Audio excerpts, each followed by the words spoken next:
Every firm smile you show in the daylight hides a quiet tension that rises when the world finally goes still. When the voices fade, when the expectations loosen, when there is nothing left to organize or manage, what remains is the truth you've been holding on to. The fear of what might fall apart, the stories you replay, the pressure you place on yourself to keep everything running smoothly, even at the cost of your own calm. You weren't taught to let go, you were taught to grip harder, to plan everything, to fix everything, to hold the world together with your bare hands, even when life was never asking you to be its keeper. But there's a softer part of you, a wiser part, whispering that maybe strength isn't in the tightening, but in the release.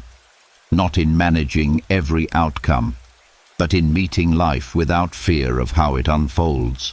Not escape, but surrender without defeat. A quiet kind of courage. The Stoics knew this.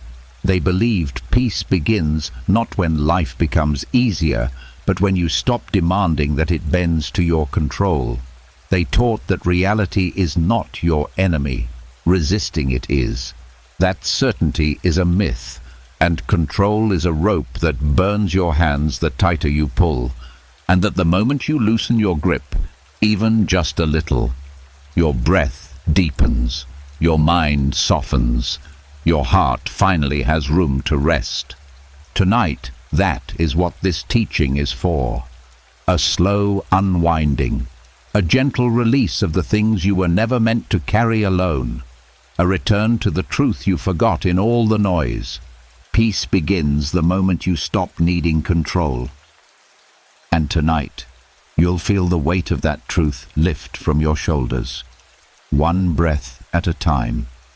When the introduction ends, something shifts inside you, not loudly, but in that quiet way the mind adjusts when life finally stops demanding anything from you. A softer awareness rises, the kind you rarely have space to notice during the day. It isn't here to judge you or expose your flaws. It's here to help you see yourself with clarity, because peace doesn't arrive through force. It arrives through understanding. And the first true step toward releasing the constant need for control begins with the courage to look inward with honesty instead of fear. A moral autopsy is not an attack on your character. It isn't a moment where you relive your day with guilt. It is a gentle examination, the kind a wise teacher would guide you through. Steady, patient, calm. You walk through the hours you lived, not to punish yourself, but to understand why you moved the way you did. Night is the perfect time for this practice. The noise is gone, the world has slowed, and you no longer have to perform or pretend. It's just you, your thoughts, and the truth you've been carrying quietly beneath everything you showed others. This reflective process begins by reviewing your actions, your tone, your reactions, and the emotions that shaped them. You revisit moments where tension took over, where frustration slipped through, where worry drove your choices, or where old beliefs dictated your behavior before you had time to think. You also bring forward the quieter moments, the ones people overlook, when you hesitated, softened, withdrew, or acted from insecurity. These details are not failures, they are messages. They reveal what you fear, what you need, what you protect, and what you still struggle to accept. As you move deeper into this nightly examination, your patterns begin revealing themselves. You might notice you become defensive when you feel unappreciated. You might see that you rush when you fear falling behind. You might recognize that you speak sharply when you feel unheard. These realizations aren't meant to shame you. They're meant to free you. Once you see the root behind your reactions, they lose their power. Control is often a response to fear, but fear weakens when you understand it. This practice also brings your strengths into view, those quiet moments where you chose patience over impulse, compassion over irritation, honesty over convenience, or self-control when reacting would have been easier. These moments matter because they show growth. They prove you are becoming more aware, more intentional, more grounded, even if no one else notices. You don't only learn from where you struggled, you learn from where you succeeded. Over time, this reflective process leads you into deeper territory. You begin to uncover the beliefs beneath your behavior. You start to see why certain things trigger you. You discover where your expectations come from, whose voice echoes in your mind, and what wounds you still protect instinctively. You may find that much of your need for control comes from old survival patterns, times in your life when controlling things was the only way to feel safe. But today, you are no longer living in those old conditions. This understanding helps your nervous system relax. It helps your mind soften. It helps your heart release what is no longer needed. A moral autopsy also strengthens your ability to observe without reacting. Instead of being dragged by your thoughts, you learn to witness them. Instead of drowning in your emotions, you learn to name them. Instead of being controlled by your impulses, you learn to pause. This is one of the core lessons of Stoicism. You gain power not by controlling the world, but by understanding yourself. What once felt chaotic starts to feel manageable. What once felt overwhelming begins to feel clearer. Peace is not the absence of thought. It is the absence of internal resistance. When the reflection comes to its natural end, you release the day. Every misunderstanding, every moment of tension, every unfinished task, every imperfect reaction. You let it go because the day is over and cannot be rewritten. Acceptance is not agreement. It is the release of the fight against what already happened. In that release, your mind lightens. The grip loosens. Control becomes unnecessary. Peace has space to enter. Practicing this consistently reshapes the way you live. You sleep with a quieter mind. You wake with deeper awareness. You move through your day with more intention because you are no longer carrying emotional leftovers from the day before. You react with more clarity because you understand yourself better. Slowly, gently, almost without noticing, you begin to live with less pressure and more presence. You start responding instead of controlling. You begin choosing instead of reacting. You become steadier inside yourself, and this steadiness is what acceptance feels like. This is how the mind learns to rest. This is how the heart learns to release. This is how the need for control begins to fade, not because life becomes easier, but because you become wiser.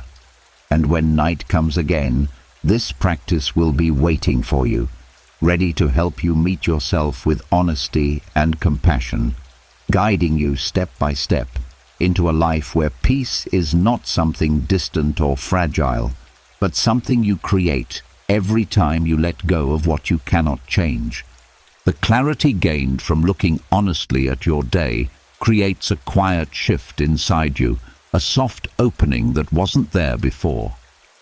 When you finally stop fighting your own patterns, the mind becomes ready for a deeper kind of awareness, one that changes not just how you reflect on the past, but how you meet the present.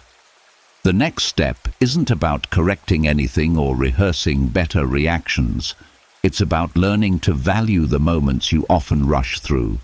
There is a practice that pulls you closer to life in a way few techniques can. A practice the Stoics held close because it reshapes the way you see everything you touch, everything you feel, everything you experience. The last time meditation isn't dramatic or mystical.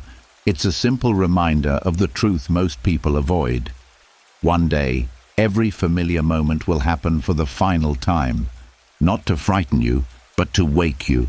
When you treat today as if it will never return, you see life with sharper eyes and a softer heart. Nothing becomes ordinary. Nothing is taken for granted. This meditation teaches you to meet your life fully, instead of rushing past it. It begins by pausing before something routine, closing a door, pouring water, speaking to someone, stepping outside, and allowing yourself to remember that one day this small action will not be part of your life anymore. This thought is not meant to sadden you, it's meant to deepen your presence. When you feel this truth, your senses become more awake. You notice your breath, the texture of your surroundings, the tone of your voice, the feeling of your footsteps. Instead of forcing control over the moment, you enter it with appreciation. You inhabit your life instead of managing it. This meditation helps dissolve anxiety because anxiety thrives on the future, on the fear of what might happen, on the pressure of what needs to be perfect. But when you treat a moment as if it is sacred, your mind stops racing toward what's next. It settles, it lands, it roots itself in what is directly in front of you. The feeling is not dramatic, it's grounding. You begin to appreciate the weight of your own presence, the steadiness that comes when you stop resisting the movement of life. Practicing this meditation also reshapes your relationships. When you view a conversation as something that might not repeat, you listen more deeply. You speak more gently. You allow more patience. Irritations fade because they lose importance. You become more aware of the person in front of you, their expression, their tone, their humanity. This doesn't make you sentimental, it makes you connected. You show up with sincerity because you understand that every exchange carries meaning. The Stoics used this meditation to strip away entitlement. Not the loud kind, but the subtle entitlement that lives in the belief that life will always give us one more day, one more chance, one more moment to appreciate what we've ignored. When you remember that nothing is guaranteed, you stop postponing presence. You stop assuming beauty must be spectacular to be worthy of attention. You start recognizing the quiet details that always surrounded you but rarely received your awareness. This practice also reduces the impulse to control. When you treat a moment as precious, you stop trying to bend it to your expectations. You stop forcing outcomes. You stop tightening your grip on how things should unfold. Instead, you hold the moment gently, the way you would hold something fragile. You let it be what it is. The pressure dissolves because you see that controlling the moment prevents you from experiencing it. And once you truly understand this, control begins to feel unnecessary. The last time meditation strengthens emotional resilience too. When you meet life with appreciation, your mind becomes less reactive. You stop escalating small frustrations. You stop clinging to fears. You start moving through the day with a steadier rhythm. Even when something difficult rises, you handle it with more patience because you are more grounded in the present. Difficulty does not push you as easily because your awareness has grown deeper roots. Over time, this meditation softens your attachment to perfection. You stop expecting the world to meet unreasonable standards. You begin to accept life as something living, shifting, unpredictable, and your nervous system relaxes into that truth. Acceptance grows naturally when control loosens. This practice teaches you that perfection is not needed for a moment to be meaningful. Presence is what makes it meaningful. The meditation also helps you appreciate yourself. When you treat your own actions as precious, you start valuing your effort more than your results. You acknowledge the way you move through the world, the quiet strength it took to endure certain days, the patience you've practiced without applause. you begin to see your own humanity with compassion instead of criticism. This is a quiet transformation, but a powerful one. You start treating yourself with the tenderness you usually reserve for others. As you continue, something deeper happens. Life starts to feel fuller, even though nothing external changes. You feel more connected to the simplest moments: warmth on your skin, the sound of footsteps, the quiet of early morning, the softness of clothing, the presence of someone you care for. These things were always there, but you were too busy managing life to feel them. This meditation helps you rediscover what was never gone, only unnoticed. And when the day ends, you'll find yourself carrying less tension.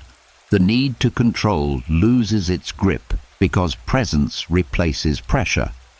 You don't have to force peace. It arrives naturally when you stop demanding that life meets your expectations. With this practice, you begin to understand a deeper truth. Awareness is its own kind of freedom, and presence is its own form of acceptance. The deeper your awareness grows, the more you begin to sense how much of your life happens without you truly being there for it. Not out of carelessness, but out of habit. The mind rushes forward, rewrites the past, gets tangled in what-ifs, tries to solve problems that don't exist yet, and pushes you through the day as if everything is urgent. But once you start practicing presence, even in small ways, you begin to notice how quickly the mind leaps over your own life. This is where the next practice becomes essential, because it teaches you to recover the parts of the day your awareness missed. A reverse day review is simple but deeply revealing. Instead of remembering your day in the order it unfolded, you walk through it backward, from the moment you're in right now, step by step, all the way to the moment you woke up. This shift in direction forces your mind to slow down. It interrupts the automatic storyline your brain usually repeats and reveals details you normally overlook.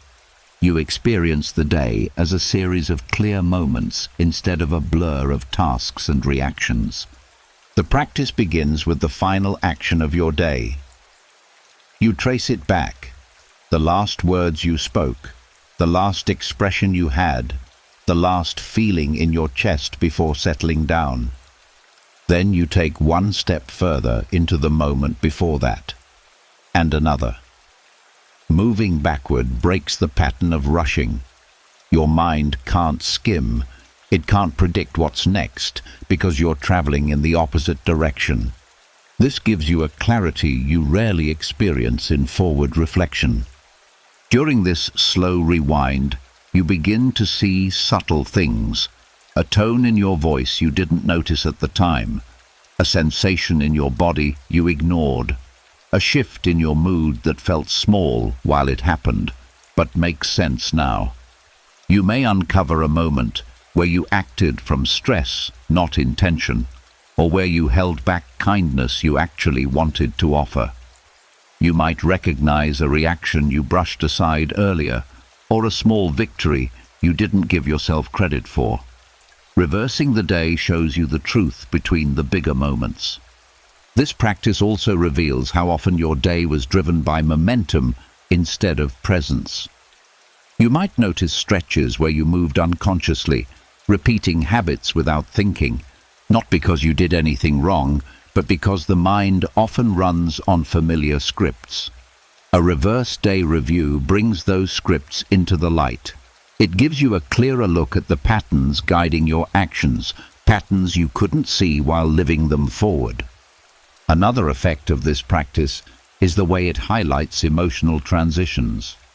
When you move backward, you see where certain feelings started. Stress doesn't appear from nowhere. It has a beginning. Frustration, fear, impatience, sadness, every emotional state has a doorway. When you review your day in reverse, you often find the exact moment where your mood shifted. That awareness is powerful because once you know the entry point, you gain more control over how you respond next time. You stop blaming the entire day for one difficult moment. You stop letting one experience spill into the rest of your life. Reversing the day also teaches you to catch the good moments you missed. The warm interactions, the brief laughs, the small acts of generosity, the quiet moments of confidence. When the mind rushes forward, it tends to skip over these things because they don't demand attention. But when you look backward, these moments stand out more clearly. They become anchors, gentle reminders that your day contained more balance than your stress allowed you to feel. This technique also reduces regret. When you see your decisions in reverse, you understand the context behind them, the pressure you felt at the time, the limited information you had, the emotional state you were in. This helps you stop judging yourself unfairly. It softens the harsh stories you tell yourself. It reminds you that your actions made sense based on the version of you that existed in that moment. Understanding dissolves punishment, and from that softening, acceptance grows. A reverse day review builds emotional intelligence as well. You see how you influence the energy of your interactions and how those interactions influenced you. You notice where you stayed aligned with your values and where you drifted. Not with guilt, but with clarity. This clarity becomes the foundation for living more intentionally tomorrow. Over time, this practice deepens your connection to yourself. You start to see your days as more than checklists or obligations. You begin to understand the texture of your inner life. You learn how different situations affect you, how different people shift your energy, and how your mind behaves under stress, excitement, pressure, or calm. This kind of understanding brings a steadiness that control can never offer. What makes this practice so powerful is that it teaches you presence by retracing steps where presence was missing. It strengthens awareness at the end of the day so that tomorrow you show up differently from the start. You begin moving through your day with more attention, more patience, and more alignment because you've trained your mind to actually see your life instead of rushing through it. When the review ends, you're left with a sense of completion. You've honored the day you lived. You've collected the lessons. You've released the noise. You've returned to yourself. And with that return, the need for control fades just a little more. The next time you wake, you carry a new awareness into the world. One that helps you move with intention instead of autopilot, clarity instead of chaos, and presence instead of pressure. The more clearly you begin to see the movements of your day, the thoughts that shaped you, the moods that steered you, the moments that softened or tightened your mind, the more you start noticing something else beneath it all. The quiet pull of desire. Not the loud forms that everyone talks about, but the subtle cravings that guide your behavior from the background. These desires often feel harmless, even invisible, yet they drive more of your life than you realize. They influence your choices, your reactions, your expectations, your disappointments, and even your exhaustion. And once you start becoming aware of them, you begin to understand how easily they tighten your grip on control. Every desire promises comfort, certainty, approval, or relief. And every desire carries a hidden cost. The moment you want something too badly, your mind becomes tense. You become attached to a specific outcome. You begin to demand that life moves in the direction you chose, and the tension between what you want and what reality brings becomes a source of stress, frustration, insecurity, or worry. This is why the Stoics taught the value of releasing unnecessary desires, not to punish yourself or become emotionless, but to free your mind from the pressure of clinging. Identifying one desire you can renounce tomorrow is a gentle but powerful practice. It begins with simple awareness. You look at your inner world the way a wise observer would, noticing what you reach for without considering whether it truly brings peace. The desire might be subtle, the urge to be right in a conversation, the wish for someone's approval, the craving for constant productivity, the longing to feel important, the hope that everything goes exactly as planned, or the impulse to be perfect in the eyes of others. These desires seem reasonable, but they pull you away from calm. The goal isn't to erase ambition or passion, it's to notice which desires create tension rather than growth. Once you identify a desire that has been quietly shaping your behavior, you hold it up to the light.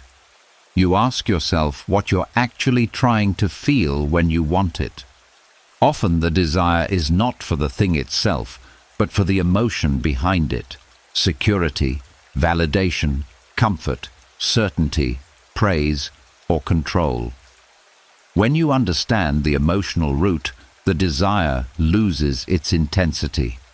You begin to see that the peace you were hoping to gain through that desire was never inside the outcome.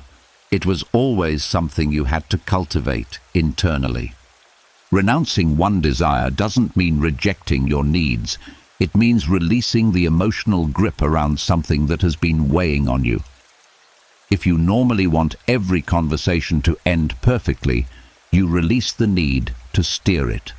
If you constantly crave reassurance, you release the urge to search for it. If you feel compelled to finish tasks quickly, you release the pressure to rush. If you always want people to like you, you release the desire to manage their perception. These small acts of release become a form of emotional decluttering. They create space where tension used to live. This practice also teaches you how to respond to life with more freedom. When you renounce a desire, you're not losing anything. You're gaining flexibility. You're allowing life to unfold without forcing it. You're giving yourself permission to adapt, to accept, to adjust. You're strengthening the part of your mind that is steady under change. When a desire loosens its hold, you can engage with the world without the fear of losing something. That freedom makes decisions clearer. It makes interactions easier. It makes your inner world quieter. Another benefit of this practice is how it sharpens your self-awareness. Desires are often tied to old wounds, old beliefs, or outdated fears. When you choose one desire to release, you often uncover the story behind it, maybe a childhood expectation, a past hurt, or a belief you once adopted to feel safe. When that story surfaces, you see it for what it is, something you carried unconsciously.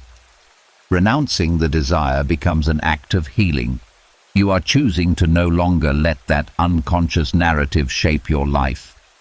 Letting go of even a single desire also cultivates self-respect. It proves to you that you are not ruled by craving. You are not controlled by impulse. You are not dependent on external outcomes for inner peace. This builds quiet strength. It teaches you that mastery is not about conquering the world. It's about understanding yourself well enough to loosen your own chains. As you continue this practice, you start noticing how desires shape your stress. You see that pressure often comes from the fear of not getting what you want or losing what you have. When you loosen your attachment to outcomes, what used to feel like chaos becomes manageable. What used to feel heavy becomes light. You begin navigating your day with a calmer center because you are no longer pulled in every direction by cravings you never questioned. This practice also builds acceptance. When you let go of one desire, even for a single day, you feel what it's like to move through life without gripping. The experience is quiet but profound. You respond with more patience. You speak with more care. You react with more balance. You allow disappointments to settle without becoming wounds. You discover that the world doesn't need to match your expectations for you to be at peace. And most importantly, renouncing one desire teaches you a deeper lesson about control. The less you cling, the steadier you become. You learn that peace comes from within, not from things going your way. You learn that freedom begins with letting go. You learn that acceptance is not something life hands you. It's something you choose one desire at a time. By tomorrow, when you release just one craving that has been quietly steering your behavior, you'll feel the space it creates. You'll feel the weight lift. And in that space, peace will rise. Not because life becomes easier, but because you no longer demand that it bends to your wants. You finally begin to understand that letting go is not loss. It is liberation. As you start loosening your grip on unnecessary desires, something new opens in the space that control once occupied.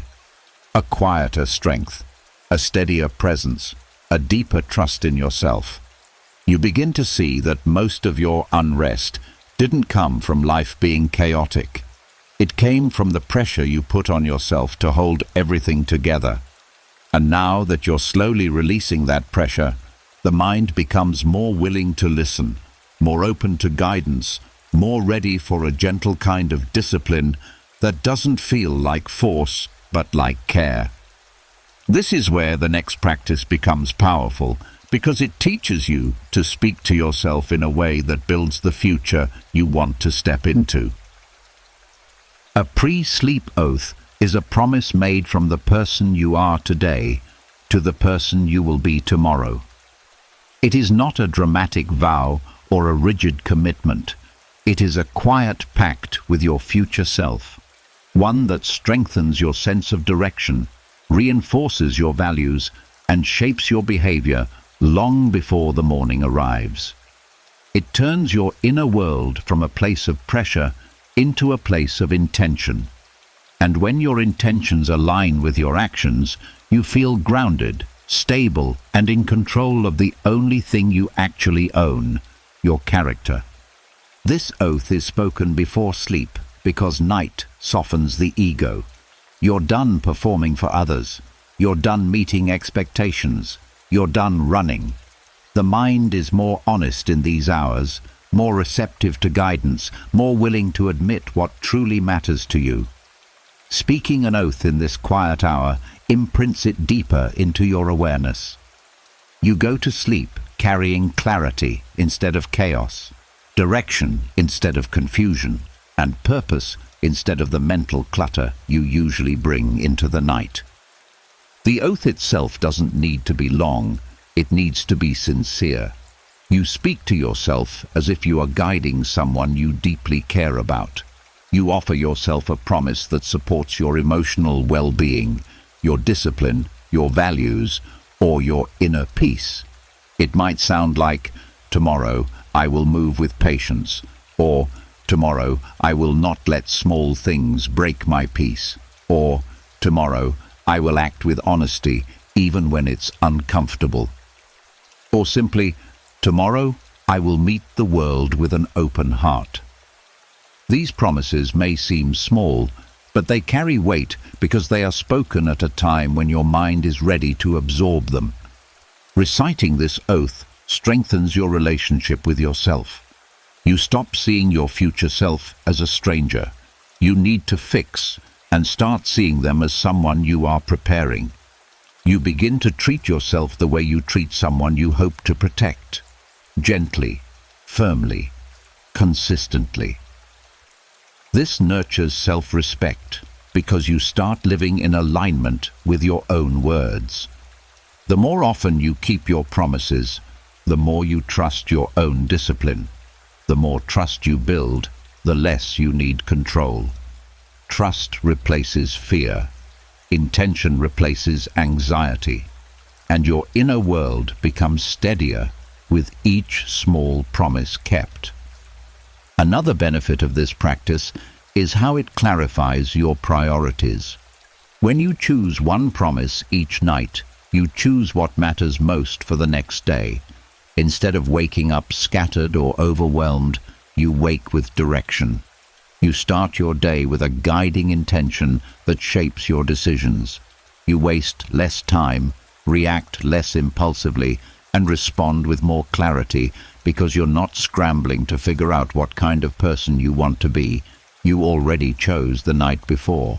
This does not make life predictable, but it makes you more intentional within the unpredictability.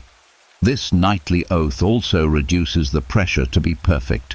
Instead of demanding everything from yourself, you choose one path for the next day. Just one. You don't aim to fix your entire life in one night. You set a simple direction and walk with it.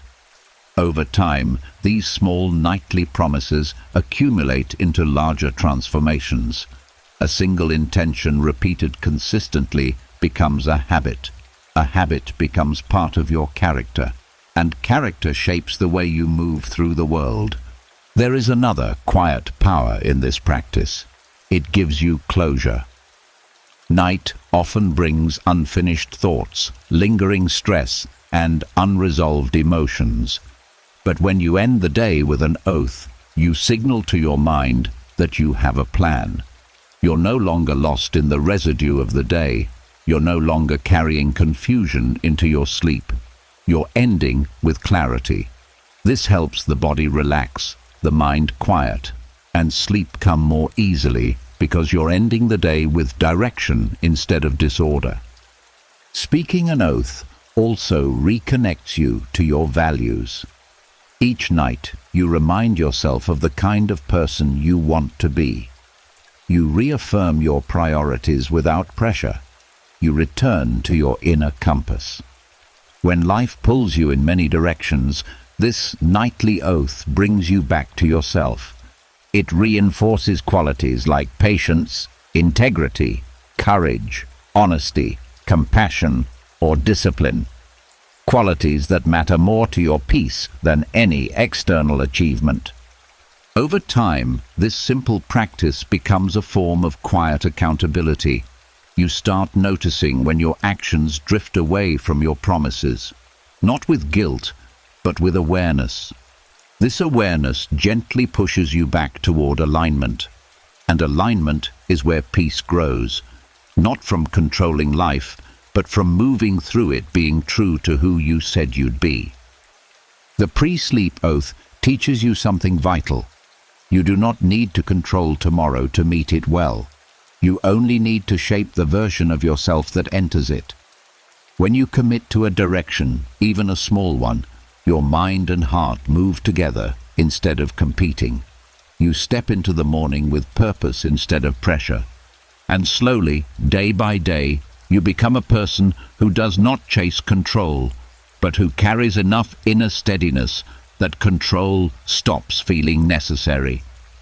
This is how peace builds itself, through small promises spoken in quiet rooms, kept in honest moments, and lived in the spaces where no one is watching but you. As you strengthen the bond with your future self through those nightly promises, something subtle begins to happen inside you. You become more aware of the emotional weight you carry through your days, tiny tensions tucked into your chest, unspoken fears behind your reactions, old wounds hiding beneath quick responses. You start noticing emotions, not just when they explode, but when they whisper. And once you see them clearly, you realize how often a single emotion, one moment of fear, irritation, embarrassment, or worry, shadows the rest of your day without permission. The next practice is designed to break that pattern, not through force, but through gentle awareness. Visualizing the worst emotion you felt today shrinking is not about denying what you felt. It's not about pushing it away or pretending it didn't matter. It's about taking back the power you gave it without noticing. Every strong emotion expands in the mind when left unobserved. It grows larger than the situation that caused it. It starts coloring your thoughts, altering your behavior, and influencing your decisions long after the moment has passed. But when you visualize it shrinking, you interrupt that process. You remind your mind that emotions are experiences, not commands. This practice starts with identifying the emotion that affected you the most. It doesn't need to be dramatic. Maybe it was a moment of irritation you couldn't shake. Maybe insecurity crept in during a conversation. Maybe fear tightened your chest when something didn't go as planned. Or maybe you felt overlooked, pressured, or uncertain. Whatever the emotion was, name it clearly. Naming an emotion is the first step toward understanding it. Once you name it, it becomes something you can work with, not something that silently controls your mood. When you bring the emotion forward in your mind, you give it a shape, not literally, but through awareness. You feel where it sits in your body, your shoulders, your stomach, your jaw, your chest. You notice how it felt earlier today, not to relive it, but to observe it from a calmer state. This simple shift from reacting to observing already begins to weaken its hold on you. Emotions intensify when ignored, but they soften under attention. Now comes the core of the practice. You visualize the emotion shrinking. You don't need a complicated image. You simply watch the feeling lose its volume, its sharpness, its pressure. You sense it compressing instead of expanding, retreating instead of spreading. The goal is not to erase the emotion, but to reduce its size until it matches the reality of the moment that caused it. Because most emotions grow disproportionate, not because the trigger was enormous, but because the mind amplified it. As you visualize it shrinking, something shifts. The emotion stops feeling like a threat. It stops feeling like a storm. It becomes something manageable, something human, something temporary. You begin to understand that emotions are energy passing through your system, not judgments about your worth, not predictions of your future, not warnings about your identity. They're responses, not definitions. This visualization teaches your mind that emotions do not have to dominate your day once the moment that triggered them is gone. This practice also helps you separate who you are from what you feel.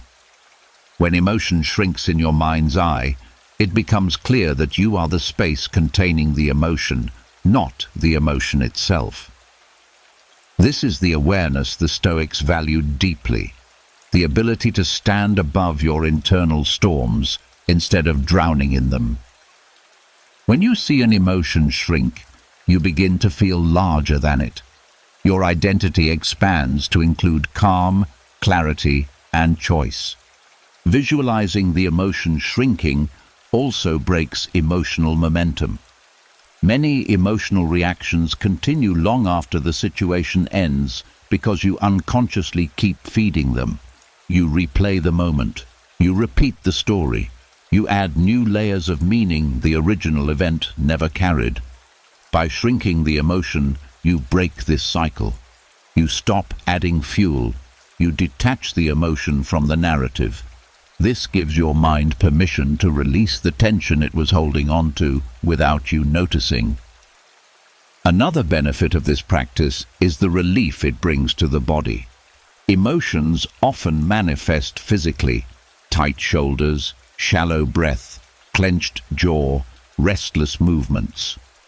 When you shrink the emotion, your body responds. Muscles loosen, breath deepens, nervous system settles.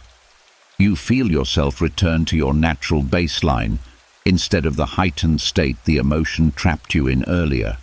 Peace enters through the body first, then the mind follows. This technique also builds emotional maturity. When you practice shrinking emotions, you stop being afraid of feeling them. You no longer treat emotions as threats. Instead, you treat them as visitors. Some stay longer. Some bring discomfort. but none of them have the authority to control your day unless you hand it to them. You develop the ability to meet emotions without panic, without resistance, without self-judgment. Over time, this practice changes the way you experience your entire emotional landscape. You no longer fear strong feelings. You no longer cling to them. You no longer treat temporary storms as permanent realities. Instead, you become someone who can observe, understand, and release emotions with gentle authority. This inner stability reduces the need for control. When you trust yourself to handle emotions, you stop trying to control everything around you to avoid them. Shrinking your most difficult emotion from the day does not erase what happened, but it removes the unnecessary suffering attached to it. It gives you back your balance. It restores your clarity. It returns your peace. And each night you do this, you reinforce an unspoken truth. The mind becomes calmer, not when life becomes easier, but when you stop letting any single emotion own more space than it deserves. As you learn to reduce the weight of the emotions that tried to overpower your day, you begin stepping into a deeper level of self-awareness. You no longer move through life blindly absorbing whatever feeling strikes you. You're learning to observe, release, and reclaim your sense of inner space. And once you gain that kind of emotional clarity, the mind becomes ready for a different form of strength, one that allows you to meet the challenges of tomorrow before they ever arrive, not through worry, not through fear, but through preparation rooted in calm. Rehearsing tomorrow's difficult moment in advance is not a prediction of disaster. It's not an invitation to stress yourself about the future. It's a Stoic exercise designed to give you the upper hand against anxiety. Most of the stress you feel around challenges doesn't come from the challenge itself. It comes from the fear of facing it unprepared. When you rehearse a difficult moment ahead of time, you give your nervous system a head start. You turn uncertainty into familiarity. And when something becomes familiar, the fear begins to fade. This practice begins by identifying the moment tomorrow that carries the most tension for you. It could be a conversation you've been avoiding, a responsibility you feel unready for, an appointment you're nervous about, a decision you've been delaying, or a situation where you know your patience will be tested. The moment itself doesn't have to be dramatic. Even small upcoming challenges can create mental noise if you leave them unexamined. Once you identify the moment, you bring it into your awareness without letting your thoughts exaggerate it. You approach it the same way a pilot reviews a flight plan, not emotionally, but clearly. You acknowledge what specifically feels difficult about it. Maybe you're afraid of a reaction from someone. Maybe you're worried about making a mistake. Maybe you feel insecure about your ability to handle it. Maybe you fear conflict or judgment or disappointment. Being honest about the source of tension gives you control over your response before you're even in the situation. Then comes the heart of the practice.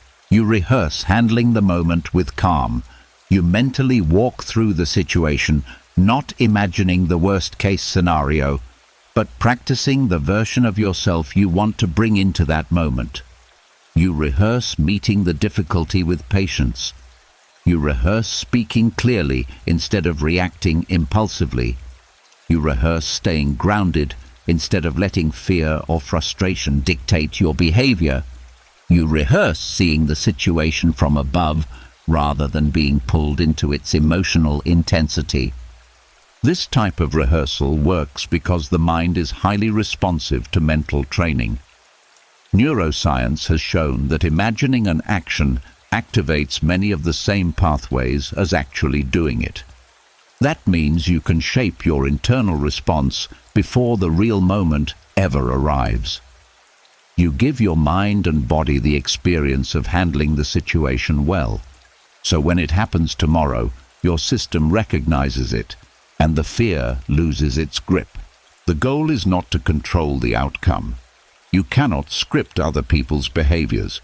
You cannot guarantee everything will go smoothly. What you can rehearse is your own steadiness. You can rehearse the tone you want to speak with. You can rehearse the posture you want to hold. You can rehearse the boundary you want to set, or the truth you want to express. You can rehearse reminding yourself that discomfort is temporary, and that you have survived many difficult moments before this one. This practice also helps you separate the situation from your interpretation of it.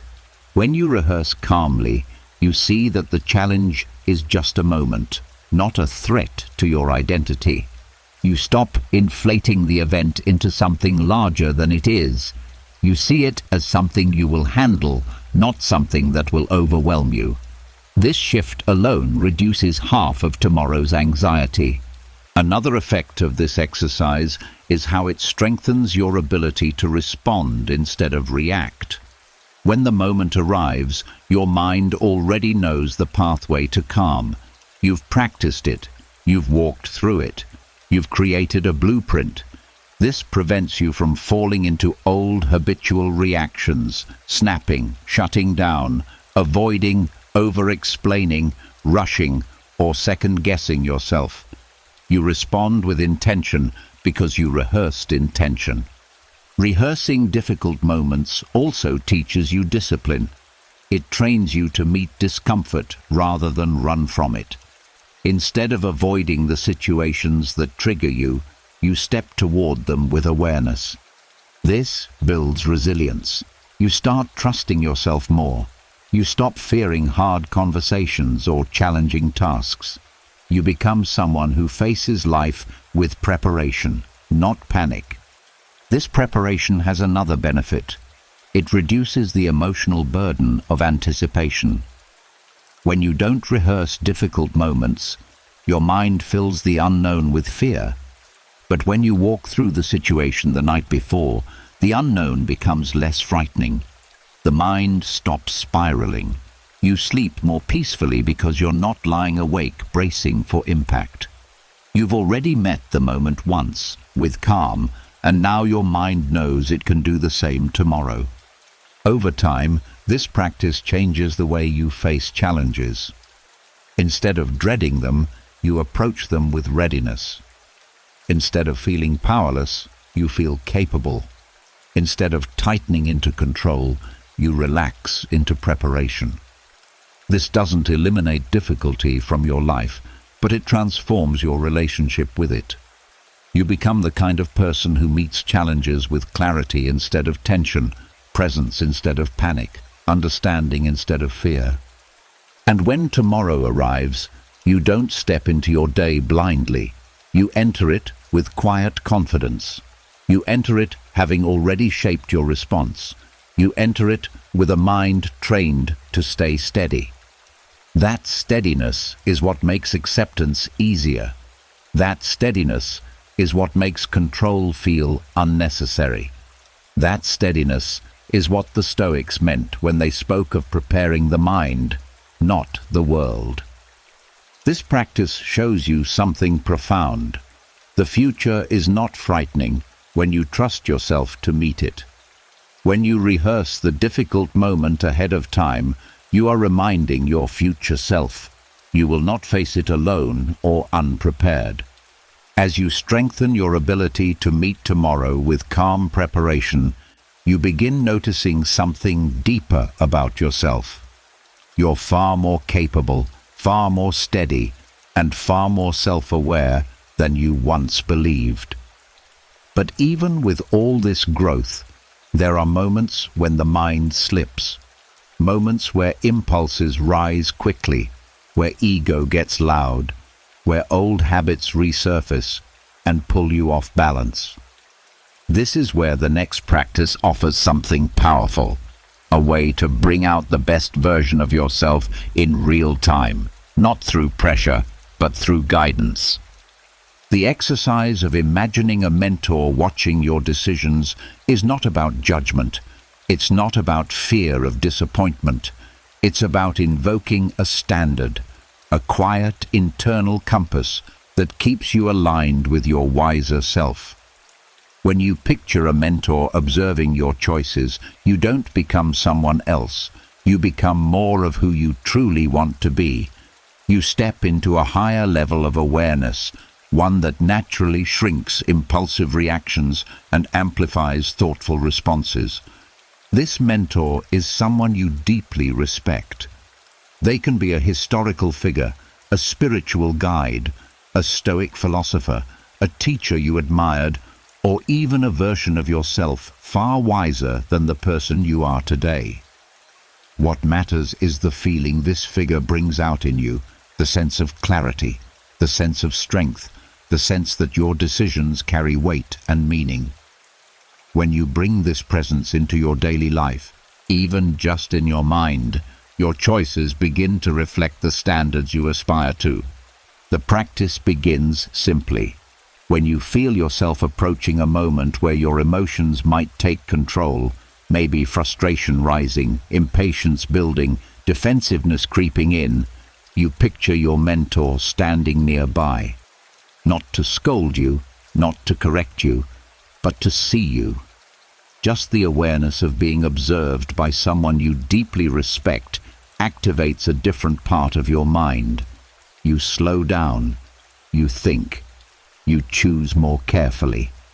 This is not because you fear judgment, it's because you want your actions to reflect the person you are capable of becoming. This imagined presence shifts your behavior in subtle but powerful ways. It tempers your tone. It sharpens your clarity. It softens your reactions. When you know your mentor is there, you're less likely to say something you'll regret, less likely to escalate a conflict, less likely to indulge in pettiness, anger, or impulsive decisions.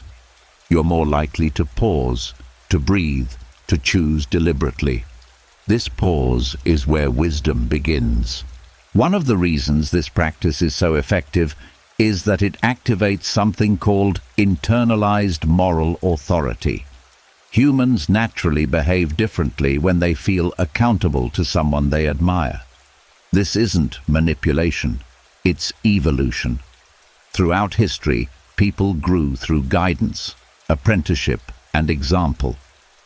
This Stoic exercise taps into that ancient instinct, helping you embody qualities you already value: patience, integrity, courage, honesty, humility, discipline.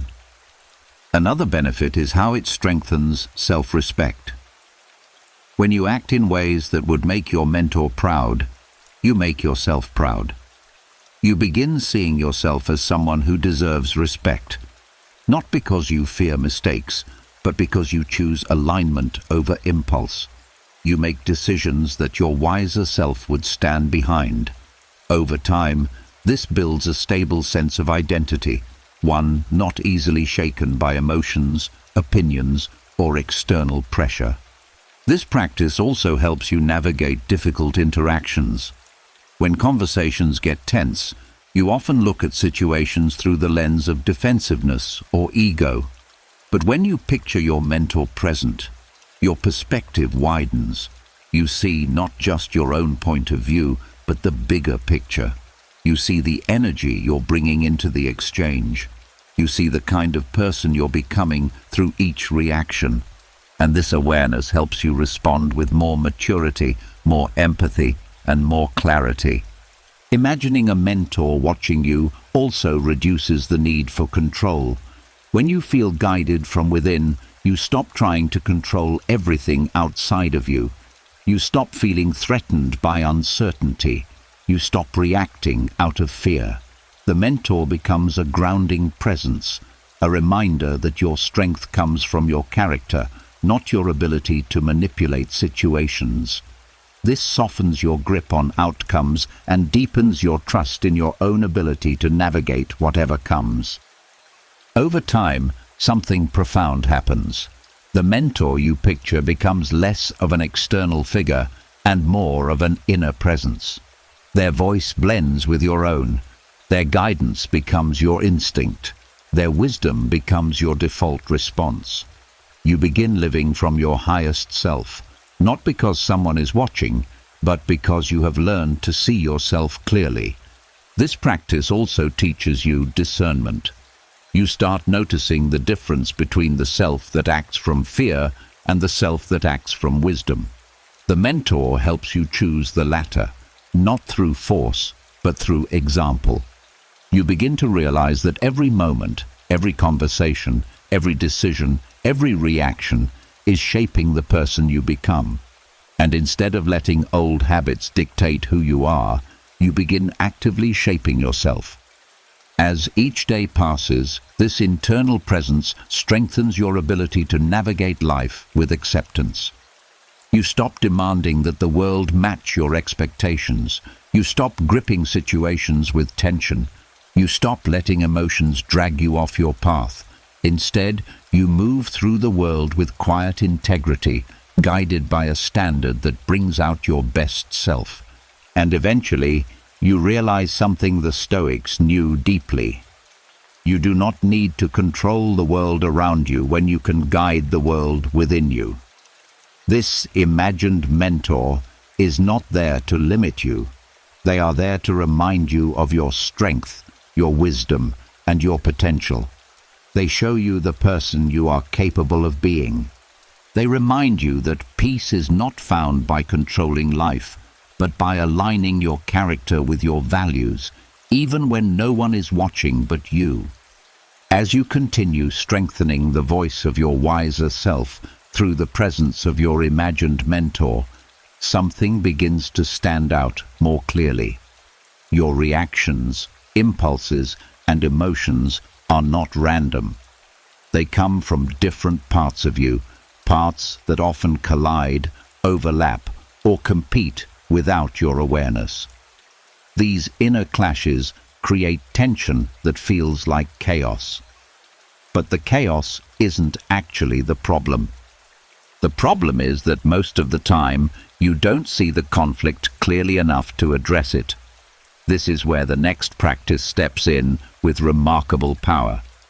Labeling your internal conflicts is a way of bringing order to the noisy world inside your mind. It's not about judging yourself. It's not about trying to silence your emotions or force a single narrative. It's simply about identifying what's happening inside you with clarity. This clarity reduces confusion. It reduces emotional overwhelm, and it softens the instinct to control everything around you, because you start to understand the tension within you instead of trying to fix it through the outside world. At its core, this practice teaches you how to separate the voices within you instead of letting them blend into a single wave of stress.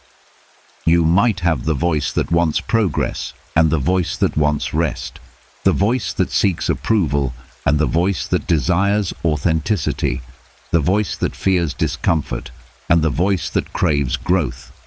Before labeling, all these inner voices clash without distinction, pulling you in different directions and leaving you feeling fragmented. But once you label them, each one becomes a clear thread rather than a tangled knot. The practice begins by paying attention to moments where you feel pulled in two or more directions. You pause and ask yourself, what exactly is happening inside me? Then you label the forces at play. You might say, this is the part of me that feels afraid. This is the part that wants to avoid conflict. This is the part that cares about doing well. This is the part that doesn't want to disappoint others. This is the part that is tired. You're not trying to eliminate any of these parts. You're simply naming them. Labeling gives shape to what feels overwhelming. It turns vague tension into something you can understand. And once you understand it, you gain the power to respond instead of react. One of the most helpful things about this practice is how it creates emotional distance. When an emotion is unnamed, it feels like a full-body experience, heavy, consuming, unavoidable. But when you label it, this is the anxious part of me speaking right now, You no longer identify with the emotion completely. You step back. You become the observer, not the overwhelmed participant. This shift frees you from the emotional wave long enough to think clearly about your next step. Another benefit of labeling internal conflicts is that it helps you recognize which inner voices truly belong to you and which ones were inherited. Some internal conflicts come from old expectations, childhood rules, past relationships, or cultural pressures. When you label them, you may realize, this voice that wants me to be perfect isn't actually mine. Or, this part that fears being judged was taught to fear judgment long ago. Understanding where these voices originate helps you let go of the ones that never aligned with your true self. This practice also strengthens your decision-making. When multiple parts of you are fighting for attention, it becomes difficult to know what you want or what to do next. Labeling gives you clarity. You can see each perspective clearly instead of lumping them into confusion. You can identify which part of you is grounded and which part is reactive. You can recognize which voice aligns with your values and which one is fueled by fear. Over time, this clarity leads to decisions that feel lighter and more aligned. Labeling internal conflicts reduces the instinct to control your environment because much of your need for control comes from internal disorder. When you are unsure of your own emotional landscape, the external world feels threatening, unpredictable, and overwhelming. But when you can clearly identify your inner conflicts, the outside world loses its power to unsettle you. You stop projecting your inner turmoil onto your surroundings. You stop trying to fix external situations just to soothe an internal storm. This practice also creates compassion for yourself. When you see the many parts inside you, you realize that your reactions aren't signs of weakness. They're signs of complexity. You carry fears, hopes, insecurities, desires, beliefs, and memories that all want different things. No wonder you feel pulled sometimes. Labeling these parts helps you treat yourself with understanding rather than frustration. Over time, you begin to develop an internal language, a map of your inner world. You learn how to recognize the voice of fear versus the voice of wisdom. You learn how to distinguish the urge that protects you from the urge that limits you. You become skilled at navigating your emotional landscape, and this skill is worth more than control. It brings peace from a place of understanding rather than suppression. Labeling your internal conflicts teaches you one of the most important truths the Stoics understood. Your mind is not a single voice, it's a chorus. Peace comes not from silencing the chorus, but from learning how to listen to it without becoming lost in the sound. Once you know the difference between your inner voices, you no longer need to control the world around you to feel steady. You become steady within yourself. And that steadiness is what transforms your life. Not because circumstances change, but because you finally understand your own mind well enough to meet the world with clarity instead of confusion. As you become more skilled at recognizing the different voices inside you, something important comes to light. Many of your internal conflicts are fueled by a single, powerful force: the ego. Not the ego people insult one another with, not arrogance, not stubbornness in the loud sense. The ego here is far quieter. It's the part of you that fears being wrong, the part that fears being overlooked, the part that fears losing control, losing status, losing respect, losing certainty. It is the part of you that flinches when your identity feels threatened, even in small ways. And once you begin to see this ego clearly, you also begin to see how often it tightens your mind. how often it shapes your decisions, how often it pulls you into reactions you later regret. That's why the next practice is essential. The softening of the ego is not about humiliating yourself or diminishing your value. It's about loosening the grip of the part of you that feels constantly under attack. When the ego softens, the mind relaxes. And when the mind relaxes, peace has space to breathe. This practice starts by noticing the everyday moments where the ego rises. Not the dramatic ones, those are obvious, but the subtle ones. The quick tension you feel when someone corrects you, the discomfort when you don't get credit, the urge to defend yourself immediately, the irritation when someone overlooks your effort, the need to be understood, justified, or validated. These reactions reveal the ego's presence, not because you're flawed, but because you're human. The softening begins with awareness. When you catch that inner tightening, the spike of defensiveness, the rush to speak, the impulse to prove something, you pause. You don't suppress the feeling. You don't shame yourself for it. You simply acknowledge, this is my ego trying to protect me. Naming it takes it out of the shadows. It prevents it from hijacking your behavior. That pause, even if it's brief, breaks the reflex and creates space for a wiser response. In that space, you ask yourself a simple question. Is this reaction truly necessary? Most of the time, the answer is no. The ego reacts to protect you from imagined threats, threats to pride, identity, image, or certainty. Very rarely is your safety actually at risk. Once your mind recognizes that the moment is not dangerous, the intensity of the reaction softens. Softening the ego also means letting go of the need to be right all the time. When you allow yourself to consider another perspective, you become stronger, not weaker. The ego thinks that admitting uncertainty is a loss, but your wiser self knows it's a path to growth.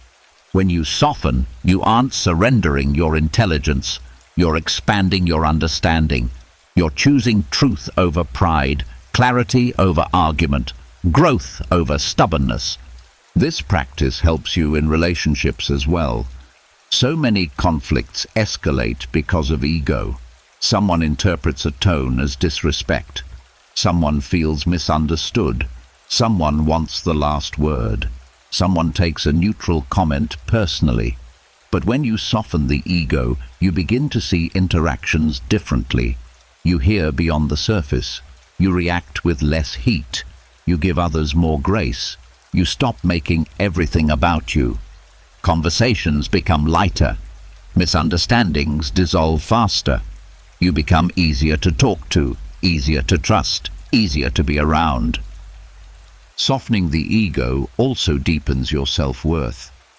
At first, this may sound counterintuitive, but true confidence has nothing to do with ego. Ego is fragile. It needs constant reinforcement. It needs validation to survive. True confidence is quiet. It doesn't panic when challenged. It doesn't crumble when corrected. It doesn't need to prove anything.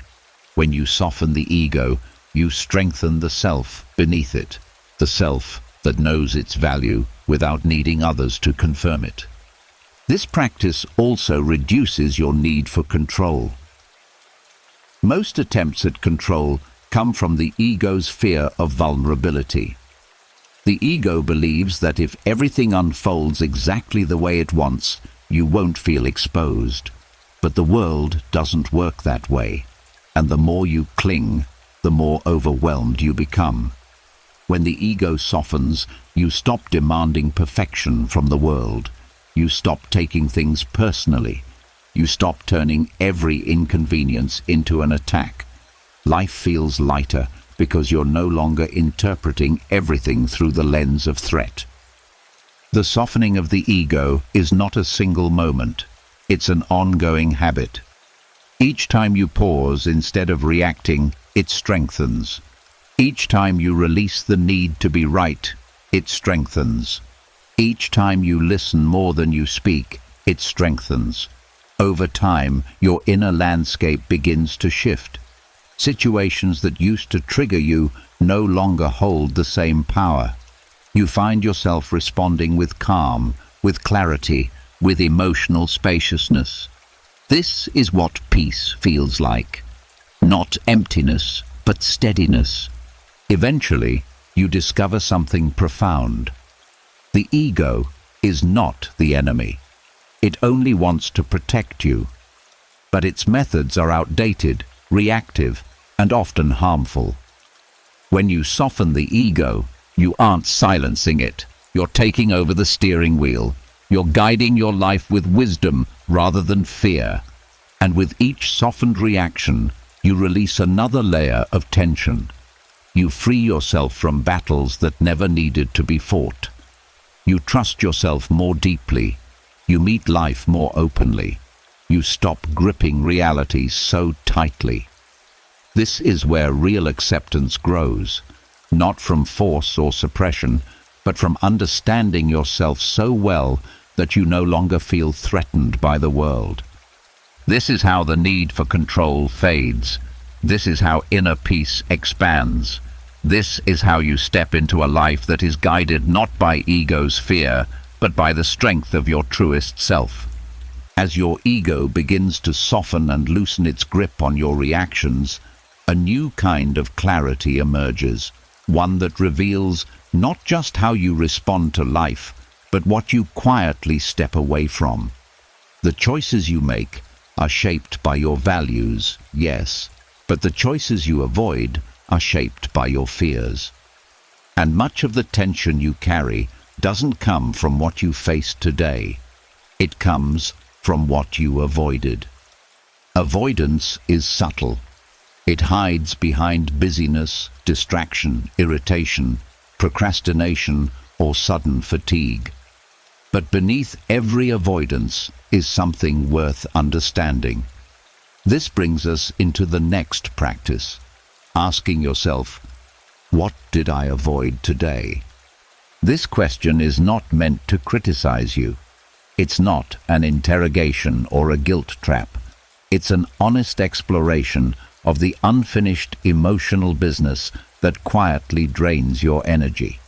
Because every avoided task, avoided conversation, avoided responsibility, avoided truth, or avoided feeling doesn't disappear. It waits, and the more it waits, the heavier it becomes. Asking this question at the end of the day is a way of pulling those hidden weights into the light, not to overwhelm yourself, but to free yourself. The moment you acknowledge what you avoided, the power it holds over you decreases. Avoidance grows in darkness. Awareness shrinks it. The practice begins by reviewing your day gently. You don't need to force memories or search aggressively. You simply allow the day to come back to you. One moment will stand out: a text you didn't answer, a decision you postponed, an uncomfortable thought you pushed aside, a task you kept skipping, a feeling you didn't want to touch. That is the moment you explore. You ask yourself why you avoided it, not in a blaming tone, but with curiosity. Was the task overwhelming? Did it require more energy than you had? Did it trigger insecurity? Did it remind you of a painful memory? Did it bring up conflict or vulnerability? Did it force you to confront a truth about yourself? Avoidance always has a reason, and the reason is almost always emotional. This question also reveals the gap between intention and action. You may have wanted to speak honestly, but stayed silent. You may have wanted to finish something meaningful, but chose a distraction instead. You may have wanted to set a boundary, but softened your tone to avoid discomfort. These gaps don't make you weak, they make you human. But seeing them clearly gives you the chance to close them little by little. Identifying what you avoided also strengthens your self-awareness. Many people assume avoidance is laziness, but avoidance is rarely about laziness. It's about fear, overwhelm, or a sense of inadequacy. When you name what you avoided, you begin uncovering the underlying emotion. And once you uncover the underlying emotion, you gain control over it, rather than letting it quietly steer your actions from the shadows. Another strength of this practice is how it reduces tomorrow's anxiety. Much of the stress you carry into the next day comes from tasks and emotions left unresolved today. They accumulate, they create invisible pressure, they sit in your mind as unfinished loops. Asking, "What did I avoid today?" gives you a chance to close those loops, or at least prepare for them. You don't need to fix everything tonight. Recognition alone reduces the weight. This awareness also helps you understand your patterns. You may discover that you consistently avoid the same types of situations, hard conversations, tasks that test your skills, moments requiring vulnerability, or anything that threatens your comfort. Patterns reveal where your growth lies. They show you where your courage needs to expand and where your fears quietly operate. And by seeing these patterns clearly, you break the spell they hold over your behavior. Asking this question also leads to emotional honesty. When you avoid something, it's often because you don't want to feel a certain emotion: rejection, embarrassment, discomfort, uncertainty, failure. But avoiding the emotion keeps it alive. Acknowledging the avoidance softens the emotion's power. It reminds you that discomfort is temporary, but avoidance stretches discomfort into the future. When you see this clearly, taking small steps toward what you avoided becomes easier. This practice also builds self-respect. When you identify what you avoided, you give yourself the chance to address it tomorrow with intention instead of dread. You're no longer escaping the difficult parts of life. You're meeting them. Even if you take just one small step toward the avoided task, you begin rebuilding trust in yourself. You show yourself that you are someone who can face discomfort instead of running from it. Over time, this question shapes your character. You become someone who approaches uncomfortable tasks with awareness rather than fear. You become someone who doesn't let avoidance quietly dictate the direction of your life. You become someone who uses discomfort as a guide rather than a barrier. This builds inner strength, not the hard, rigid strength of pride, but the steady, grounded strength of someone who knows their fears and still moves forward. This practice also reduces the desire for control. When you understand what you avoided, you stop trying to manipulate the outside world to ease your discomfort. You stop building walls, excuses, or diversions. You face what is real, and when you can face the truth without flinching, the need for control fades. Acceptance grows naturally out of honesty. Peace grows naturally out of acceptance. By asking yourself, "What did I avoid today?" you create a daily moment of truthfulness, a moment where you see yourself clearly without shame, without judgment, without pressure. You meet your unfinished emotions with understanding. You prepare your future self with clarity. And each night you ask this question, you release another thread of hidden tension, making room for a lighter, calmer, and more intentional life. This is how peace grows, not from perfection, but from honesty with yourself. And honesty begins with a single question asked in a quiet room at the end of the day. As you become more honest about the things you avoided today, a deeper realization settles in. Not everything that unsettles you is harmful. Not every difficult moment is a setback. And not every person who challenged you is an enemy. Some of the people who disrupt your comfort are the very ones who reveal your blind spots, strengthen your resilience, or help you grow in ways you would never choose for yourself. But growth rarely feels gentle in the moment. It arrives wrapped in discomfort, conflict, tension, or friction. This is why the next practice is so transformative, giving thanks for the person who challenged you. This gratitude is not about pretending the challenge felt good. It's not about excusing someone's behavior or denying your own feelings. It's about recognizing the hidden value in difficult interactions. Because every challenge, no matter how unpleasant, shows you something about yourself you couldn't have seen otherwise. And when you view these people through the lens of gratitude rather than resentment, your mind shifts from defensiveness to wisdom. The practice begins by bringing to mind the person who challenged you today. It might be someone who criticized you, questioned you, disagreed with you, annoyed you, ignored you, or pushed you out of your comfort zone. It could be someone close to you or a stranger who crossed your path for a few seconds. The difficulty doesn't have to be dramatic. Even a brief moment of irritation can reveal more about your internal landscape than an entire day of ease. Once the person comes to mind, you acknowledge the emotion they triggered. You don't force positivity. You don't pretend you weren't bothered. You simply allow yourself to feel what you felt. Annoyed, insecure, defensive, frustrated, dismissed. And then, once the emotion is clear, you take a step back and look at the situation with a wider lens. You ask yourself, what did this person reveal to me today? Did they show me a part of myself I haven't worked on? Did they expose an insecurity I didn't know was still active? Did they challenge my patience, reminding me where I need more calm? Did they make me think differently? Did they show me a boundary I need to strengthen? Did they force me to slow down and reconsider my own behavior? Every challenge carries a lesson, sometimes big, sometimes subtle, but always meaningful when seen clearly. Gratitude helps you extract the value rather than get stuck in the discomfort. One powerful effect of this practice is how it softens emotional reactivity.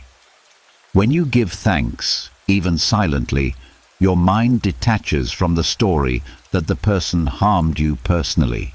It shifts you from, "Why did they do that to me?" to, "What did this moment teach me?" That shift alone can dissolve half the tension you feel. Gratitude disrupts resentment.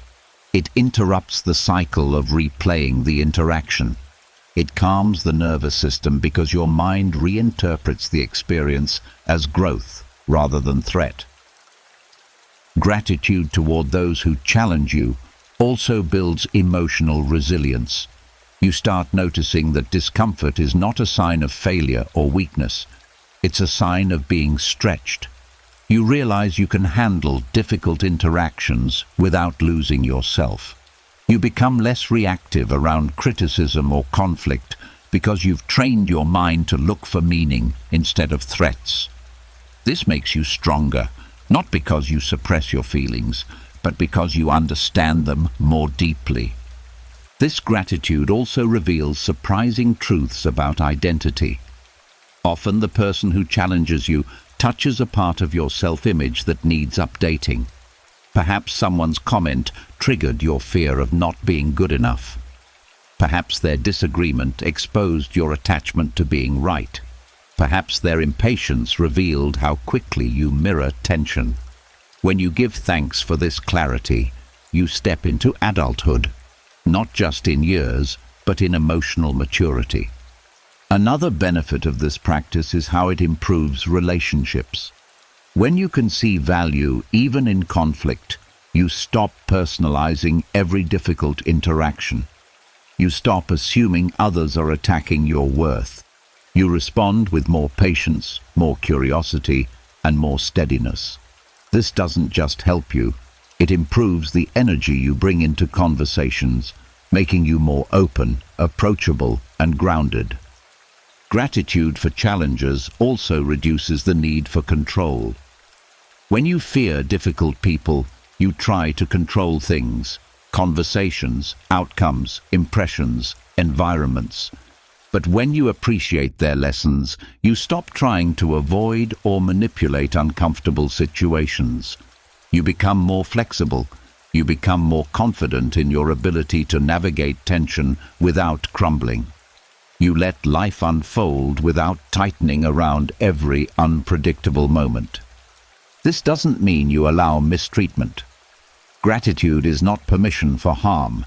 It simply means you extract value even from unpleasant interactions. You learn, you grow, you stay in your center. You stop giving people the power to ruin your day because you reinterpret their role in your life. Over time, this practice rewires how you experience challenges.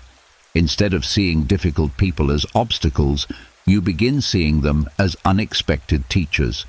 Instead of letting conflict drain you, you let it shape you. Instead of carrying tension long after the moment ends, you release it through understanding. You also begin to understand yourself more deeply. Which kinds of people trigger you? Which comments? Which tones? Which situations? Each pattern reveals a part of you that is still sensitive, still healing, still seeking strength.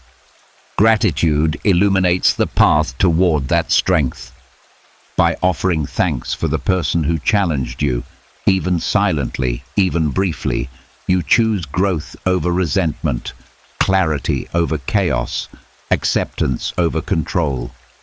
You step into a mindset where life's uncomfortable moments no longer feel like attacks, but opportunities to evolve. This is one of the quiet secrets of inner peace. Not everything that disturbs you is harmful. Some disturbances are invitations, and when you learn to receive them with gratitude, your mind becomes less defensive, your heart becomes less reactive, and your life becomes infinitely lighter.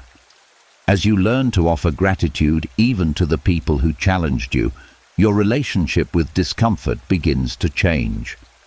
It no longer feels like an enemy pressing in on your peace. It becomes a signal, a quiet invitation to grow, to understand, to evolve. But discomfort is not the only force that steals peace. There is another, far more subtle thief that slips through the cracks of your day without a sound. Wasted moments.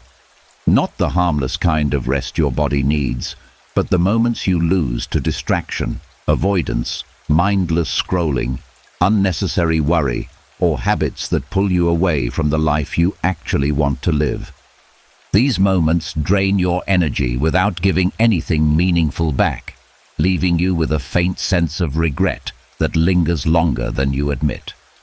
This is why the next practice is powerful. Identifying a moment you wasted and declaring it recovered. This is not about shaming yourself or obsessing over productivity. It's about reclaiming the parts of your day that slipped through your fingers. It's about taking back your time, not by rewinding the clock, but by reclaiming the intention behind it. Wasted moments don't hurt because they're gone. They hurt because you never pause to understand why they happened. Once you understand, you regain control of your choices. The practice begins by looking back at your day with gentleness. You're not hunting for mistakes. You're simply tuning into the moments where you felt disconnected from yourself. You might recall a period where you scrolled endlessly without purpose, or a conversation you avoided even though it mattered, or a task you postponed because the discomfort felt too heavy, or a stretch of time spent worrying about something completely outside your control. Whatever the moment was, it has one thing in common. It left you feeling emptier afterward, not fuller. Once you identify the moment, you don't criticize yourself. You acknowledge it with honesty. You ask what happened inside you during that time. Were you tired, overwhelmed, anxious? unsure, seeking escape, trying to soothe something you didn't want to face. Most wasted moments are not failures. They are signs of emotional needs you didn't know how to meet. Understanding this removes the guilt and exposes the truth. That moment wasn't wasted because you're undisciplined. It was wasted because you were trying to protect yourself from something. And here's where the practice becomes transformative. You declare the moment recovered, not because you can redo it, but because its value comes from the lesson, not the lost time. When you declare a moment recovered, you reclaim power over it. You say, "I learned from this, and therefore it's not wasted anymore." This shift removes regret's grip on your mind. It frees you from the heaviness of wishing you had done better. Regret pins you to the past. Recovery propels you forward. This act also teaches you something vital. Time is only wasted when you refuse to learn from it. With understanding, even lost time becomes meaningful. You turn what could have been self-criticism into self-awareness. You grow instead of diminishing yourself. And this transforms your relationship with time itself. You stop fearing wasted moments because you know you have the power to reclaim them. The practice also highlights your patterns. If the same kind of moment appears repeatedly, distraction, avoidance, overthinking, it reveals where your inner world needs more care. Maybe you need boundaries. Maybe you need rest. Maybe you need emotional honesty. Maybe you need discipline or clarity or courage. The repeated waste points directly to the area of your life that's asking for attention. Without judgment, you now know where to focus your growth. Another benefit is how it strengthens presence. When you declare a moment recovered, you become more aware of how you spend the next one.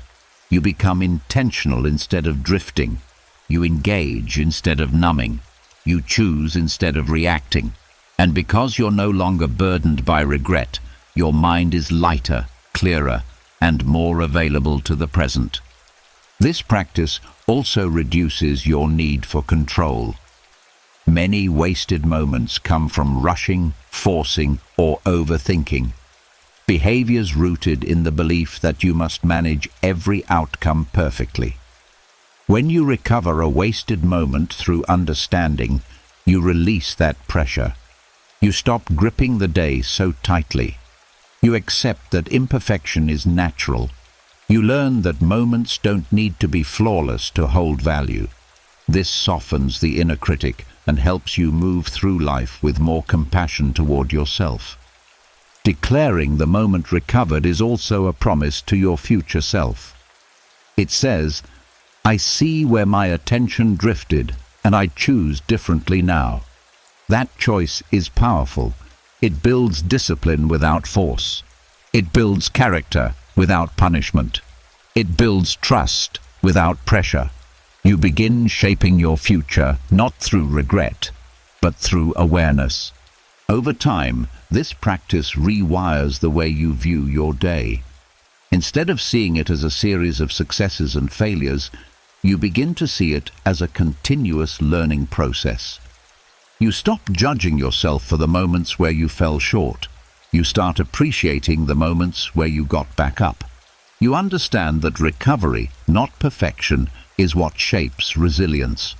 By the time you place your head on the pillow, the weight of regret has dissolved. You've transformed what could have been a source of heaviness into a source of clarity. And with each recovered moment, you reinforce a mindset rooted not in control, but in acceptance and intentional living. This is the quiet power the Stoics understood.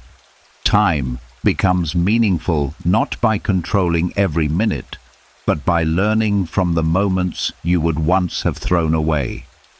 Through this practice, you become someone who doesn't fear wasted time because you know how to reclaim its value, one honest reflection at a time. As you learn to recover the moments you once labeled as wasted, you begin noticing something profound about the mind. It becomes clearer, lighter, less burdened by the past. But clarity alone is not enough to free you from the deeper roots of fear. The fear of losing what you have, the fear of change, the fear of uncertainty, the fear of life shifting in ways you cannot control. These fears quietly shape your decisions, your expectations, and your emotional reactions. They create tension even when your day goes well, and they keep you clinging tightly to comfort, stability, and familiarity, often without realizing how much peace that grip costs you. This is where the next practice comes in with surprising power, the nighttime poverty drill. The name may sound harsh, but the practice itself is gentle, profound, and deeply liberating. The Stoics created this exercise not to frighten themselves, but to break the illusion that their well-being depended on external possessions or circumstances. They understood something timeless. Fear of loss is often more painful than loss itself, and most of the suffering people experience doesn't come from hardship. It comes from imagining hardship without ever preparing the mind for it. The nighttime poverty drill is not about making yourself suffer. It is not about punishing yourself with bleak thoughts. It is about briefly picturing your life without one thing you cling to, something you believe you need to be okay.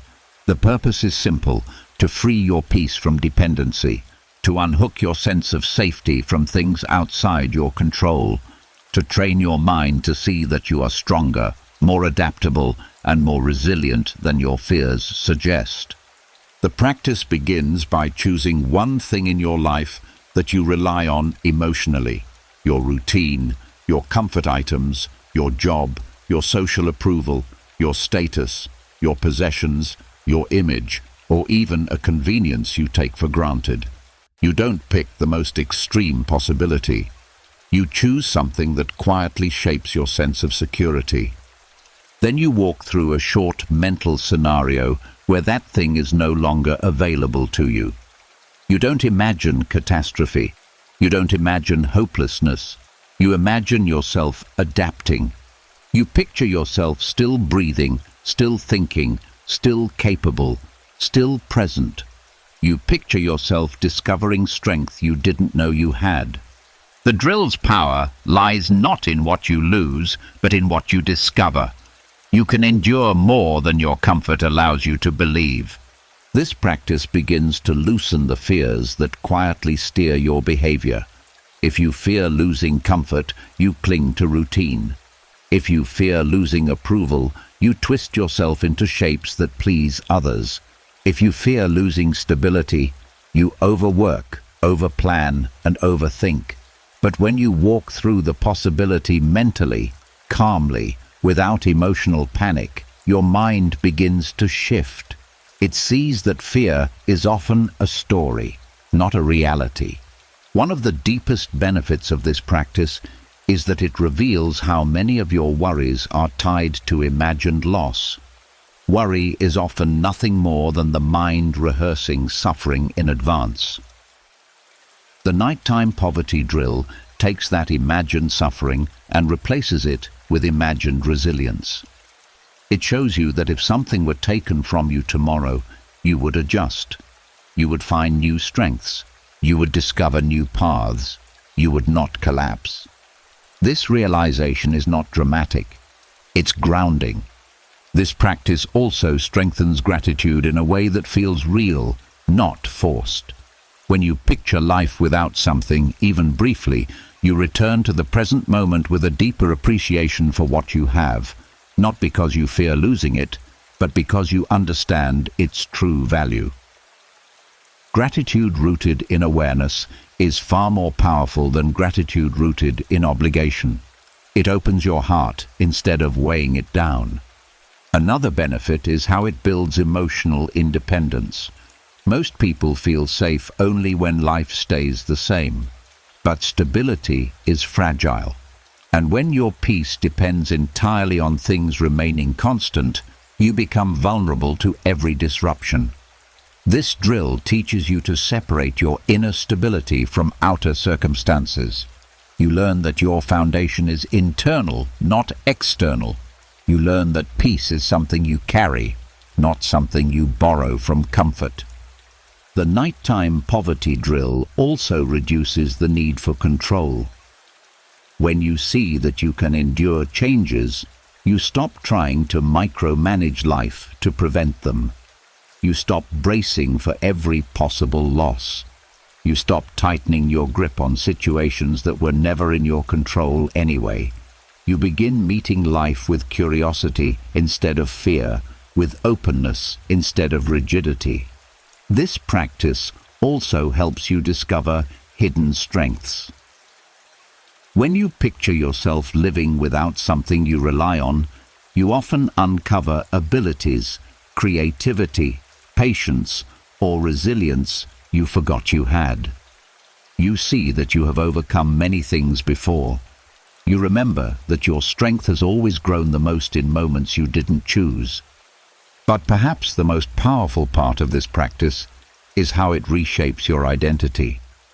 When you let go of something, even mentally, you loosen the belief that your life must look a certain way for you to be okay. You stop defining yourself by your possessions, your routines, your status, your comforts, or your circumstances. You return to the truth the Stoics lived by. You are not what you own. You are not what you control. You are not what remains stable around you.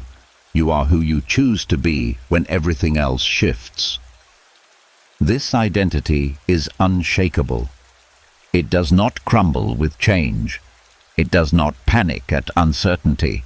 It does not cling to comfort. It carries peace the way a flame carries light, independent of the room it's in. By the time you finish the nighttime poverty drill, you feel lighter, clearer, and unexpectedly empowered. You realize that your fears were larger than the reality behind them. You realize that loss may be uncomfortable, but it's not the end of you. You realize you are more adaptable than you give yourself credit for. And with that realization, the grip of fear loosens and the need for control softens. This is what the Stoics understood. The mind becomes free, not when life becomes perfect, but when you stop believing that peace depends on anything outside of you. Through this practice, you reclaim your strength, not by clinging, but by letting go. As you begin loosening your fear of losing what you rely on, something new becomes possible inside you. The courage to face parts of your past you've been quietly avoiding, not because they're dangerous, but because they still carry emotional weight. Even small mistakes, long forgotten by others, often linger in your inner world like a shadow you never fully acknowledged. They don't always scream. Sometimes they whisper. They whisper through hesitation, through self-doubt, through that subtle tightening you feel when you think about trying something new. And this is why the next practice matters deeply. Sitting with one past mistake without judging it. This is not a punishment. It's not about reliving failure. It's not about reopening old wounds. It's about meeting a part of yourself you buried too quickly, a part that carried more meaning than you allowed yourself to understand at the time. Mistakes are not problems. They're teachers. But when you rush past them out of shame, you lose the lesson while keeping the guilt. This practice helps return the lesson and release the guilt. It begins by choosing one past mistake, not the biggest one in your life, not the one that feels too raw, just one that still holds a tiny thread of discomfort. Maybe it was something you said in frustration, a decision you made impulsively, a risk you didn't take, a responsibility you dropped, a moment where fear made your voice smaller, something you handled poorly, not because you wanted to, but because you didn't know better yet. Let it surface gently, without digging. Once the mistake comes to mind, you sit with it, not with judgment, but with curiosity. You don't say, "I should have known better." You don't say, "Why was I like that?" You don't punish yourself for the behavior of a past version of you. Instead, you ask one quiet question: who was I then? This shifts the entire experience. You begin seeing the mistake not as a flaw of character, but as a moment shaped by who you were at that time. Your fears, your understanding, your resources, your emotional capacity. You look at the context. What pressure were you under? What belief did you hold then that you no longer hold now? What fear was guiding you? What did you lack back then? Experience, clarity, self-awareness, support. When you see the full picture, compassion naturally replaces judgment. You stop treating your past self like an enemy. You see them as someone doing their best with the tools they had. Sitting with the mistake allows you to reclaim something important: perspective. A mistake often feels large because you view it through the lens of who you are now. But the person you used to be didn't have your current wisdom. They hadn't lived through the lessons you've learned since then. They didn't have the emotional insight you're building now. Blaming your past self for not being who you are today is unfair and unrealistic. This practice helps you release that unfair expectation. As you sit with the mistake, you also look for the message it carried. Every mistake contains wisdom if you approach it with openness. Perhaps it taught you a boundary you needed. Perhaps it revealed a strength you didn't know you had. Perhaps it exposed a wound that needed healing. Perhaps it showed you someone's true character. Perhaps it directed you toward a better path. Even mistakes that felt heavy at the time often end up shaping the parts of you that are now strongest. The key is not to rewrite the past, but to understand it. Understanding dissolves shame. It turns a moment of pain into a moment of education. When judgment fades, learning becomes possible. And when learning becomes possible, the mistake loses its emotional power. This practice also breaks the cycle of self-criticism. Many people carry anger toward their past selves without realizing it. This anger subtly affects confidence, decision-making, and self-worth. It makes you hesitate. It makes you doubt your abilities. But when you sit with the mistake and acknowledge the humanity behind it, you stop fighting yourself. You begin to move through the world with a softer inner voice. Another strength of this practice is how it helps you let go of perfection. When you sit with a mistake without judgment, you accept that error is part of being human. You stop expecting yourself to always say the right thing, react the right way, or know everything in advance. You release the impossible expectation that you should have lived a flawless past. When perfection stops being the standard, the need for control naturally loosens. You no longer grip your days with fear of doing something wrong, because you've learned that mistakes do not define you, they refine you. Sitting with a past mistake also builds emotional resilience. When you can face an uncomfortable memory without collapsing into shame, you teach your mind that discomfort is survivable. This strengthens your capacity to face future challenges without panic. You stop avoiding risks. You stop shrinking away from honest conversations. You stop denying your own growth. You step into life with more confidence because you know that even if you stumble, you can handle it with clarity and maturity. And perhaps the deepest benefit is forgiveness, not from others, but from yourself. Forgiving yourself doesn't mean excusing the mistake. It means acknowledging that you deserve compassion just as much as anyone else. You free your heart from the weight of old shame. You allow yourself to move forward uncluttered. By the end of this practice, the mistake no longer feels like a wound. It becomes a piece of your story, one that shaped your understanding, deepened your empathy, and sharpened your wisdom. You realize you don't need to erase it. You only needed to stop carrying it with punishment. This is how the Stoics found peace, not by being perfect, but by understanding their imperfections without fear. Sitting with one past mistake, calmly, honestly, without judgment, teaches you that your peace doesn't depend on a flawless history. It depends on your willingness to face your life with acceptance rather than criticism. And once you learn to do that, control begins to matter less, and peace begins to matter more. As you learn to sit with past mistakes without judgment, something inside you softens. You stop fighting the versions of yourself that didn't know better. You stop gripping the past with shame. And when that grip loosens, something valuable rises to the surface, a quiet understanding that your growth has never depended on perfection. It has always depended on awareness. But even with this awareness, the mind still drifts. Even with new intentions, you still forget the truths that could have guided you.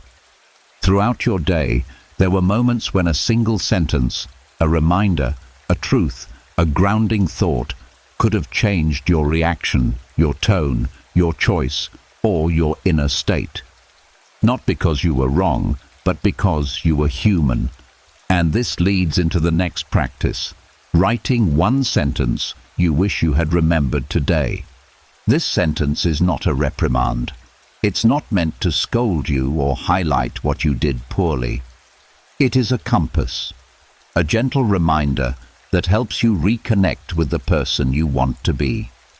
Every day teaches you something different, and every day asks for its own kind of wisdom.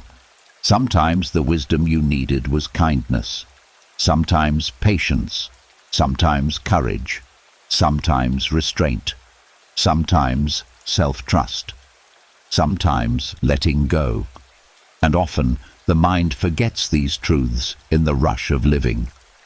Writing the one sentence you wish you had remembered today is how you bring that wisdom back into consciousness.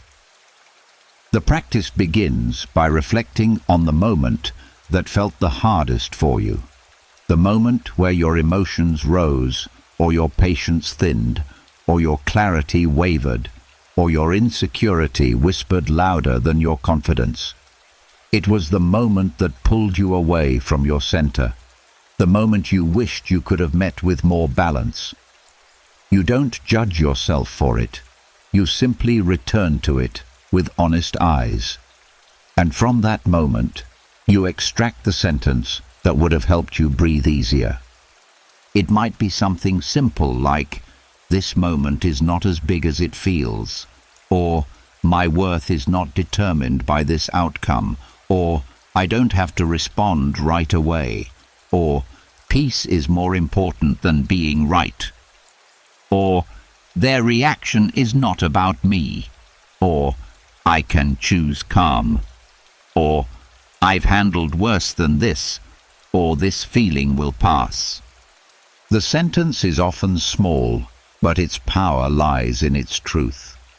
It's the sentence your future self would whisper to you if they could reach back into the day and guide you. Writing it down does something important. It transfers the wisdom from thought to intention. Thoughts can fade. Writing stays. The act of writing makes the truth more concrete. You see it. You acknowledge it. You anchor it. And once anchored, it becomes easier to remember tomorrow. One of the deeper benefits of this practice is how it closes the emotional gaps in your day.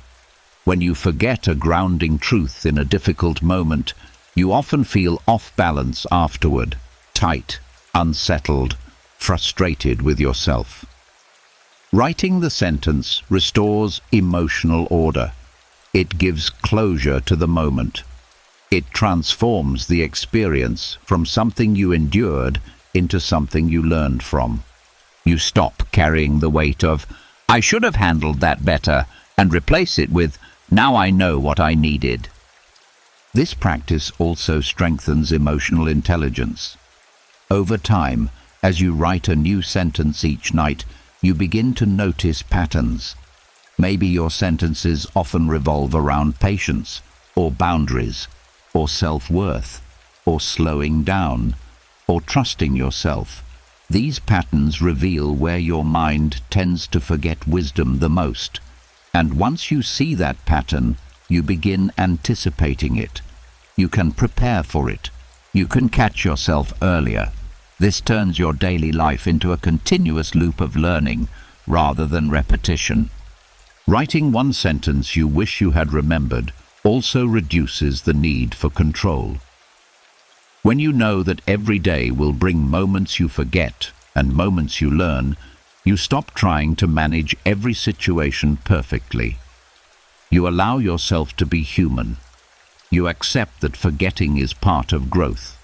Instead of gripping your day tightly with the hope of flawlessly navigating it, you move through it with openness and reflection. This shift alone creates more peace than control ever could. Another important effect of this practice is how it builds self-trust. When you write the sentence, you're not only acknowledging what you needed, you're promising yourself that you will carry this wisdom forward. You're showing your inner self that you pay attention, that you care, that you're committed to your growth. This builds a gentle, steady form of confidence, the kind rooted not in performance, but in consistency. Repeated over many nights, this practice becomes a form of self-guidance. You are essentially creating a library of wisdom tailored to your life. Each sentence is a distilled truth that came directly from lived experience. These sentences become your teachers. They become your reminders. They become your quiet armor against the pressures of the world. And perhaps the most powerful part is this: the sentence you needed today may be exactly the sentence that guides you tomorrow. Life has a way of repeating lessons until you learn them, and with each night of writing, you shorten the distance between the moment you forget and the moment you remember. By writing one sentence you wish you had remembered today, you reclaim responsibility for your peace, not through control, but through clarity.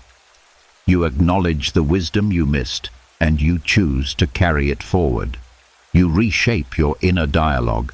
You strengthen your awareness. You build a habit of meeting your life with intentionality rather than instinct. This is how the Stoics built character. Not through punishment, but through reflection. Not through regret, but through understanding. And each sentence you write becomes another step toward the life you're trying to build. One quiet reminder at a time, turning today's forgetfulness into tomorrow's calm. As you begin shaping your evenings around the wisdom you wish you had carried through the day, you naturally become more aware of the tiny moments where tension built inside you. Not the big conflicts, not the dramatic mistakes, the small frictions, the brief irritations, the quick judgments you made in passing, the little disappointments you tucked away. These tiny emotional splinters often go unnoticed, yet they accumulate quietly, tightening your chest, sharpening your thoughts, and hardening your mood without you realizing it. And this leads into the next practice, one that's simple, subtle, and surprisingly powerful: micro-forgiveness. Micro-forgiveness is the act of releasing the small hurts that didn't seem significant enough to address, but still left a mark. It's learning to unclench your mind from the minor emotional debris you collected throughout the day, because peace isn't only stolen by major wounds, it's worn down by the small ones that pile up unnoticed. Each tiny irritation adds a layer of tension. Each quiet resentment adds weight. Each brief moment of self-criticism leaves a trace, and by the end of the day, these traces accumulate into emotional heaviness. Micro-forgiveness is how you clear the debris before it turns into something larger. The practice starts by bringing awareness to the small moments that bothered you today.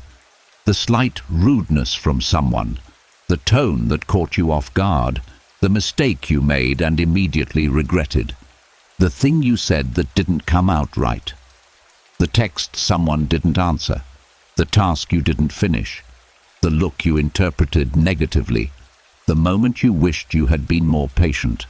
None of these moments seem heavy on their own, but together they can quietly shape your mood, your thoughts, and the energy you carry into tomorrow. Once the small moment surfaces, you acknowledge it without minimizing it. You don't tell yourself, "It wasn't a big deal."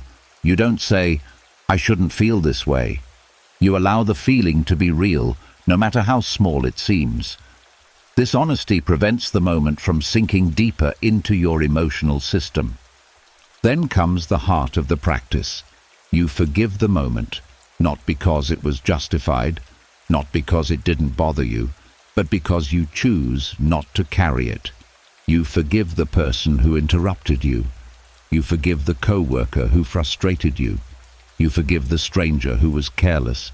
You forgive the version of yourself who overreacted, snapped, hesitated, or got overwhelmed. Micro-forgiveness is not dramatic. It is a small exhale, a simple release, a quiet letting go. One powerful aspect of this practice is how it reduces emotional clutter. Just like a room fills with dust if you don't clean it regularly, the mind fills with tiny resentments if you don't release them. Micro-forgiveness clears the mind's surface. It keeps the heart from becoming rigid. It prevents small tensions from turning into larger emotional knots. And it leaves you more open, more patient, and more receptive to tomorrow. This practice also teaches you compassion, not the grand, heroic kind, but the everyday kind.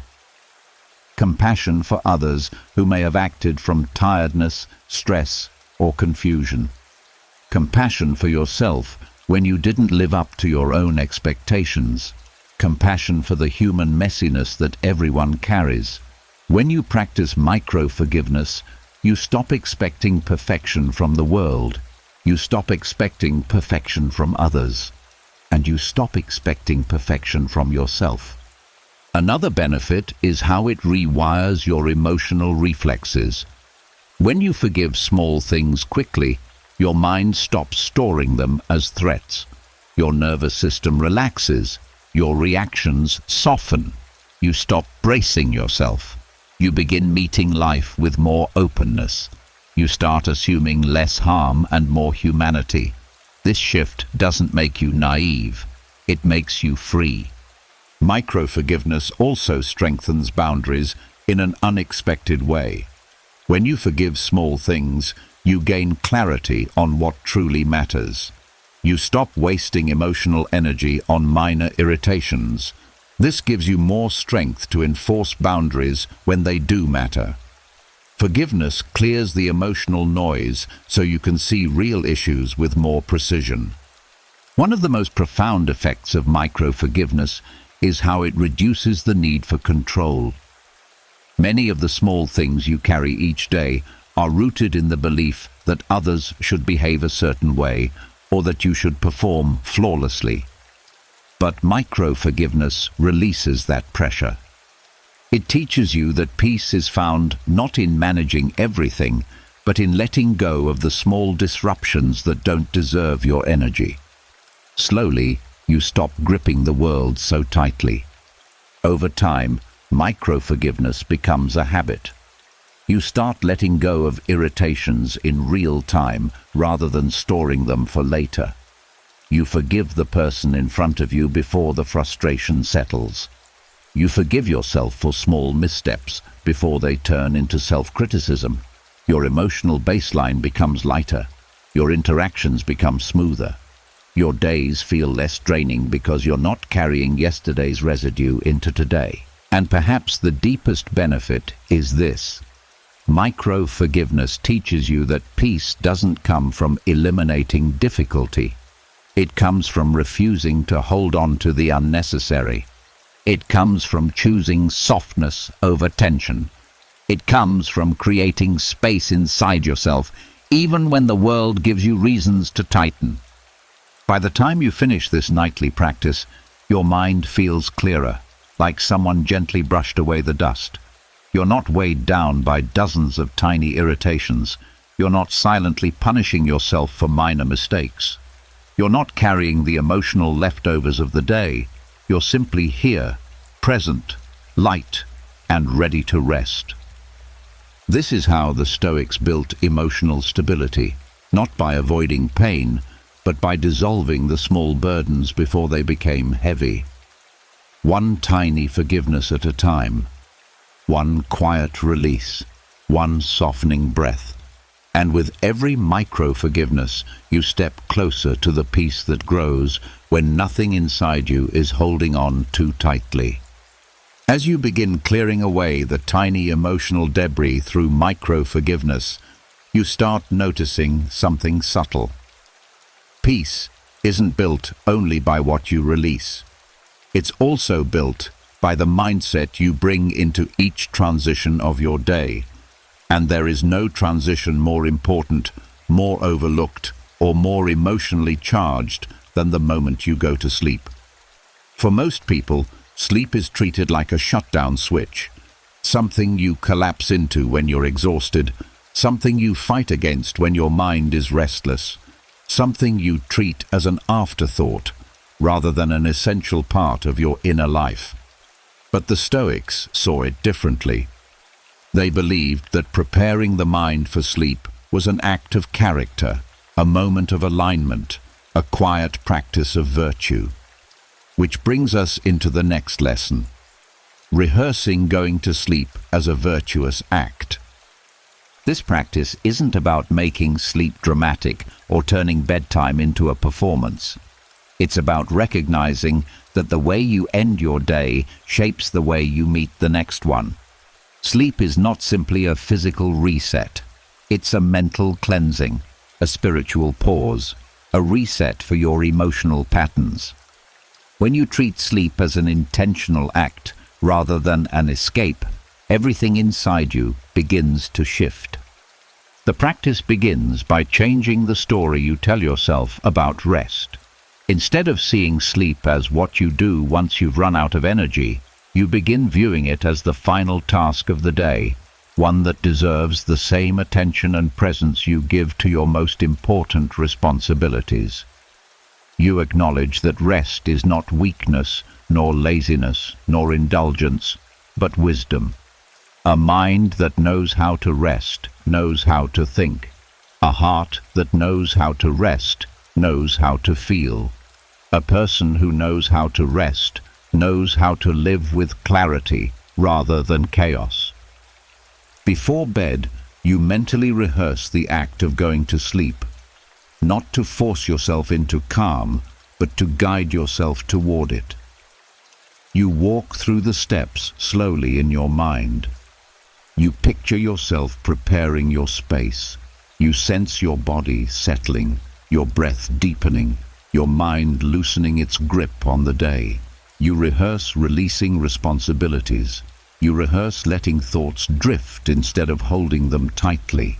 You rehearse meeting rest with willingness rather than resistance. This mental rehearsal works because the mind responds strongly to intention. When you give your brain a roadmap, it follows it more easily. Instead of lying awake spiraling through thoughts, you've already practiced the ritual of letting go. Instead of fighting the restlessness, you've rehearsed softening into it. Instead of ending the day with scattered energy, you end it with deliberate calm. One of the profound benefits of this practice is how it reframes rest as something sacred. You begin to understand that sleep is not the opposite of productivity. It's what makes productivity possible. It's what makes emotional stability possible. It's what allows your deeper work, your reflection, your honesty, your intentional living to actually take root. Rehearsing sleep as a virtuous act reinforces this truth. You are allowed to rest. You are meant to rest. You are stronger when you do. Another powerful effect is how it trains your mind to release control. Sleep is the ultimate act of surrender. You cannot control your surroundings while you sleep. You cannot manage outcomes. You cannot arrange life to go your way. You soften into the unknown every night. And for a mind that clings tightly to control, this can be uncomfortable. But when you rehearse going to sleep intentionally, you practice surrender in a gentle, safe way. You train yourself to trust life for a few hours. You train yourself to let go without fear. Over time, this loosens the grip you carry into your waking hours. Rehearsing sleep as a virtuous act also helps you resolve emotional tension. During the day, you may deal with stress, conflict, or minor irritations. If you carry these into bed, they don't stay quiet. They echo, they multiply, they tighten into knots that keep you awake or drain you quietly in sleep. But when you rehearse sleep, you acknowledge these tensions before lying down. You tell your mind, "This day is complete. I do not need to carry it with me." This doesn't erase your problems, but it stops them from hijacking your rest. This practice also strengthens your relationship with discipline, not the harsh kind, but the gentle, self-respecting kind. When you rehearse sleep, you choose consistency over chaos. You choose care over neglect. You choose presence over collapse. This small act of discipline reinforces the belief that your well-being matters and that you have a say in how your inner world transitions from one day to the next. Over time, you begin to notice something profound. You don't just fall asleep. You enter sleep. You arrive at rest with intention. You treat it as a return to yourself rather than an escape from your life. You stop seeing rest as an interruption to productivity and start seeing it as part of your character. You understand that the person who goes to sleep is the person who wakes up.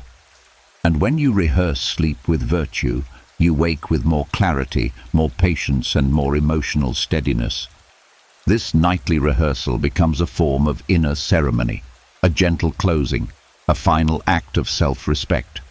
It signals to your mind that you have done enough today, that you are allowed to release, that nothing more is required of you right now. It gives you permission to let go. And this permission, spoken from within, is what creates true peace. The Stoics understood something modern life often forgets. Rest is moral. Rest is wise. Rest is part of living well. And when you treat sleep not as collapse, but as intention, you learn to soften your grip on the world. You learn to trust the rhythm of life. You learn to surrender without fear. And in that surrender, control becomes unnecessary, because peace has finally taken its place. As you begin treating the act of going to sleep as something intentional, something rooted in virtue rather than exhaustion, you start ending your day with more clarity and less noise. And with that clarity comes a deeper awareness of the moments that still tug at your mind.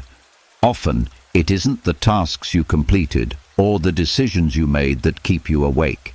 It's the conversations you mishandled, the words that came out too quickly, the tone you wish had been softer, the truth you swallowed, the moment where emotion rose and wisdom fell quiet. These unresolved interactions linger because they touch the part of you that cares about connection, about honesty, about being understood, about being who you truly want to be. And this leads us into the next practice: reconstructing one conversation you mishandled. This is not a rehearsal for confrontation. It's not a script for what you'll say tomorrow. It's not a way to shame yourself or reopen the conflict. It's a quiet reflection that helps you see what happened with clean eyes and calm breath. When you reconstruct a conversation, you're not trying to change the past. You're learning from it. You're turning emotional residue into clarity. The practice begins by gently bringing forward the conversation that still feels unsettled. It might have been a short exchange, a comment that felt sharp, a misunderstanding, a moment where you felt dismissed, or a moment where you dismissed someone else without meaning to. Or it could have been a deeper conversation where things didn't come out right, where you felt yourself shrinking, rushing, defending, or speaking from emotion rather than intention. Once the conversation comes to mind, you walk through it slowly, not with criticism, but with curiosity. You replay your words, your tone, your posture, your thoughts. You ask yourself, what was I feeling in that moment? What was I trying to protect? What fear or pressure was shaping my response? What part of me felt threatened, unseen, or overwhelmed? Conversations go wrong not because people are bad, but because emotions take over when the mind isn't prepared.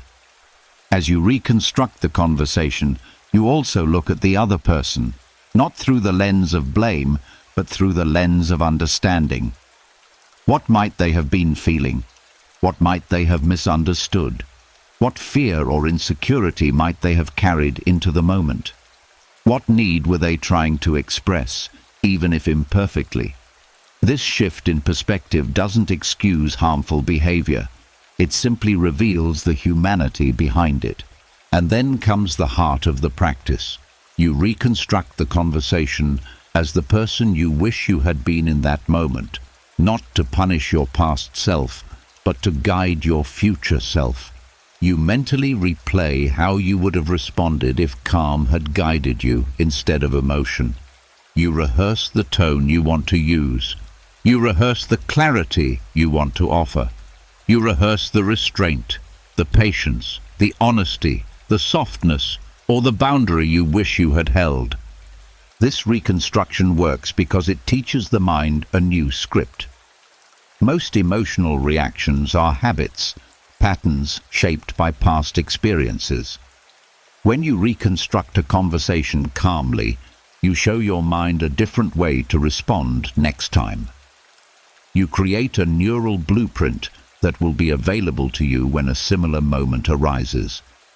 The next time you face a conversation with the same emotional flavor, you will already have practiced the wiser version of yourself. One of the most important effects of this practice is how it dissolves regret. Regret comes from feeling like you can't change what happened.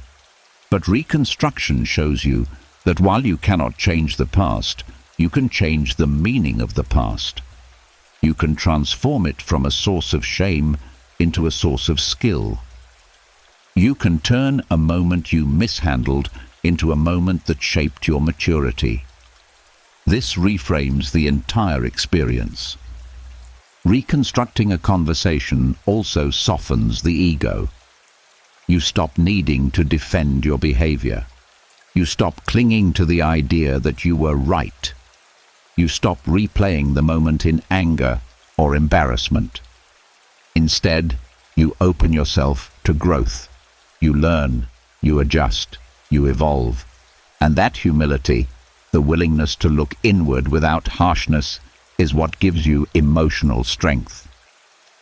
Another powerful benefit is how this practice improves your communication moving forward. When you reconstruct a conversation, you begin to notice your triggers. You learn where your tone tends to rise, where your patience tends to thin, where your fear tends to speak louder than your intention. You learn which situations make you defensive, which comments unsettle you, and which emotional patterns you unconsciously replay. This self-awareness makes future conversations smoother and more grounded.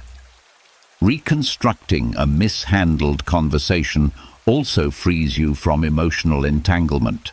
When you don't reflect on these moments, they simmer in the background. They steal your sleep.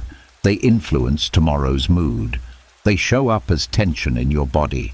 But when you reconstruct the moment consciously, you release its hold on you. You let the mind settle.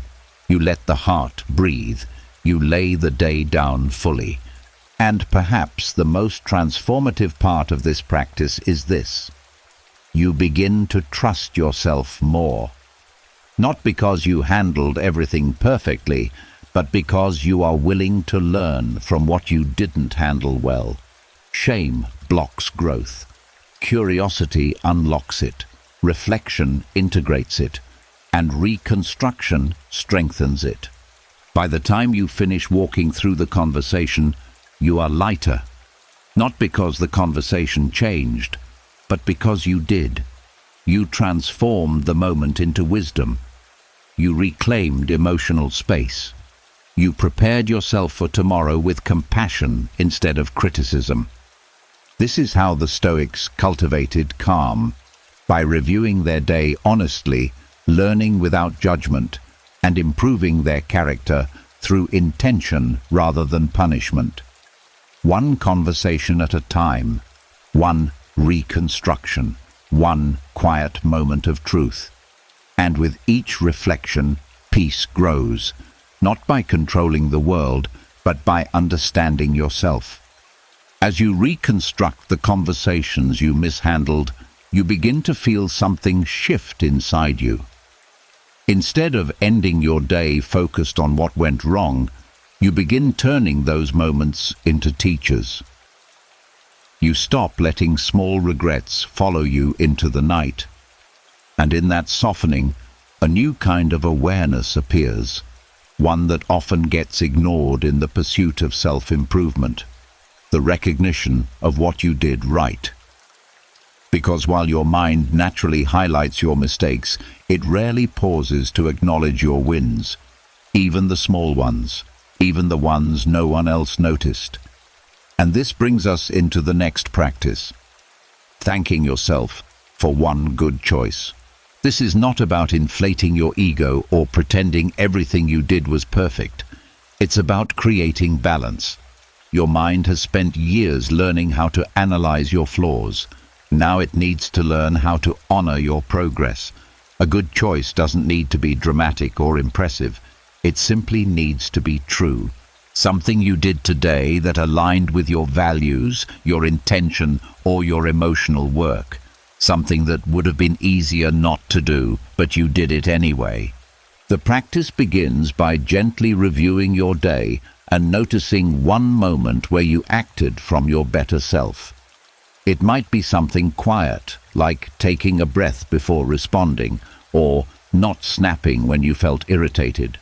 It could be choosing honesty over avoidance, kindness over pride, patience over frustration, or restraint over impulse. It could be walking away from conflict instead of feeding it. It could be setting a small boundary. It could be finishing something you didn't feel motivated to do. It could be speaking gently to someone who didn't make it easy, or speaking gently to yourself. Once you identify the moment, you pause and thank yourself, not superficially, but sincerely. You acknowledge that choice as evidence of growth. You name it as something meaningful, something that required effort, awareness, or courage. Gratitude toward yourself rewires the emotional patterns that keep you stuck in self-criticism. It teaches your mind that growth isn't only about fixing your mistakes, it's also about recognizing your strengths. This practice is powerful because it balances your inner narrative. Without gratitude, the mind becomes biased toward negativity. It clings to what went wrong. It exaggerates your flaws. It defines your day by your weaker moments. But when you consistently thank yourself for one good choice, you build a new pattern, one that recognizes progress even on difficult days. That recognition strengthens your confidence and reshapes how you see yourself. Thanking yourself also teaches you to honor the small victories. Most growth doesn't happen in big dramatic leaps. It happens in quiet, ordinary moments where you choose differently than you used to. One gentle response, one thoughtful pause, one decision rooted in intention rather than impulse. These small choices accumulate. They become habits. They shape character, but they only shape character when you notice them. Gratitude is how you anchor them into your identity. Another benefit of this practice is how it reduces perfectionism. When you begin acknowledging your good choices, you stop fixating on the idea that growth means flawlessness. You learn to appreciate progress instead of demanding perfection. This frees you from the need to control every moment. You begin trusting the slow, steady shaping of your character. You begin seeing yourself not as someone who must perform perfectly, but as someone who is evolving, learning and trying. That shift alone softens anxiety. This practice also strengthens your relationship with yourself. Many people move through life without ever receiving consistent acknowledgement, not from others, and certainly not from themselves. This lack of recognition creates inner fatigue. It creates a sense of invisibility within your own life. But when you thank yourself, you begin validating your own effort. You stop waiting for someone else to notice your progress. You stop depending on external praise to feel steady. You become the source of your own encouragement. Thanking yourself for one good choice also increases emotional resilience. When your mind remembers your strengths, it becomes easier to navigate future challenges. You carry a sense of competence into the next day. You build a quiet confidence that strengthens your ability to stay calm, grounded, and intentional. You begin trusting yourself more, not because you're flawless, but because you consistently choose growth. This practice also helps dissolve self-judgment. When you focus only on what you did wrong, you create a distorted image of yourself, one that feels incapable or flawed. But when you acknowledge what you did right, the image becomes more accurate. You see yourself clearly, with both strengths and weaknesses. And when you see yourself clearly, the need to control others or control outcomes decreases. Peace grows from clarity, not from perfection. Over time, this nightly gratitude becomes part of your identity. You begin recognizing good choices in real time. You begin celebrating your growth throughout the day. You begin noticing the parts of you that are wiser, calmer, and stronger than you've realized. You begin meeting yourself with kindness instead of criticism. And kindness toward yourself naturally expands into kindness toward others. Most importantly, this practice teaches you something profound. You are not only the sum of your mistakes, you are also the sum of every small effort you make to become better. You are the moments where you chose love over ego. You are the breath you took instead of reacting. You are the patience you offered. You are the truth you spoke. You are the stillness you practiced. By thanking yourself for one good choice, you reinforce the belief that who you are becoming matters. You strengthen your inner foundation. You build peace not by controlling life, but by recognizing your ability to move through it with intention. And as you carry this gratitude into tomorrow, you step forward with a steadier, more compassionate heart, one that knows it is capable of good, and one that continues choosing it. As you learn to thank yourself for the good choices you made, you begin seeing your day with a clearer, more balanced mind. You're no longer only noticing where you stumbled, and you're no longer dismissing the moments where you acted from your better nature. This balance creates space for a deeper kind of honesty, an honesty that isn't harsh, but revealing. Because while your strengths guide you forward, there is another force inside you that can quietly lead you astray: desire. Not desire in the dramatic sense, but the subtle longings, hopes, and emotional cravings that cloud judgment without announcing themselves.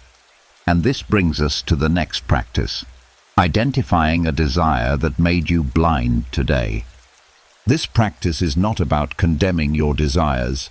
Desire is part of being human.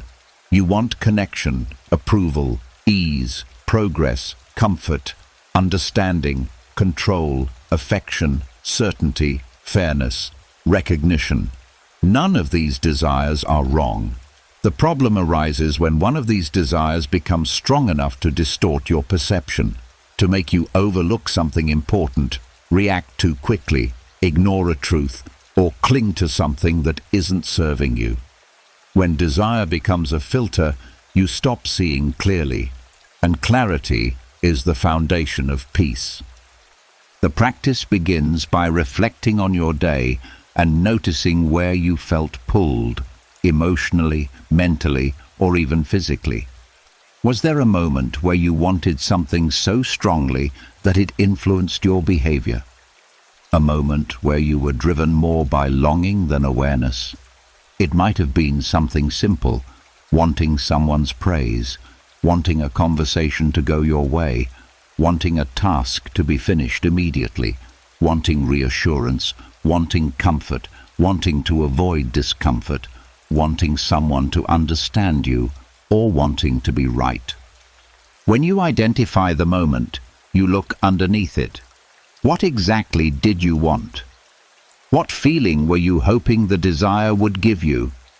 Many desires disguise themselves as something logical, but underneath, they're emotional. The desire for validation, hiding under the need to explain yourself. The desire for control, hiding under the need to make things clear. The desire for comfort, hiding under the excuse of being too busy. The desire for approval, hiding inside the need to not upset anyone. Once you see the desire clearly, you begin recognizing how it shaped your actions. Did it make you stubborn? Did it make you defensive? Did it make you rush? Did it make you ignore your intuition? Did it make you take something personally? Did it make you tolerate something that hurt you? Did it make you behave in a way you wouldn't have if you weren't craving the outcome so strongly? When desire blinds you, it pulls you out of balance. It narrows your perception. It makes the world feel more threatening than it is. It magnifies small problems. It creates confusion. But when you name the desire, the blindness fades. Naming it puts a light on it. And desire cannot distort you once you see it clearly. This practice also reveals your deeper emotional needs.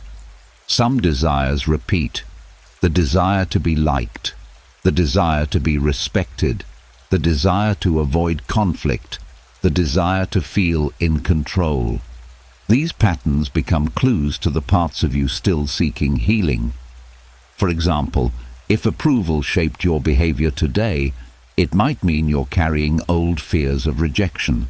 If control shaped your actions, you might be carrying old fears of uncertainty. If comfort shaped your avoidance, you might be carrying old fears of failure.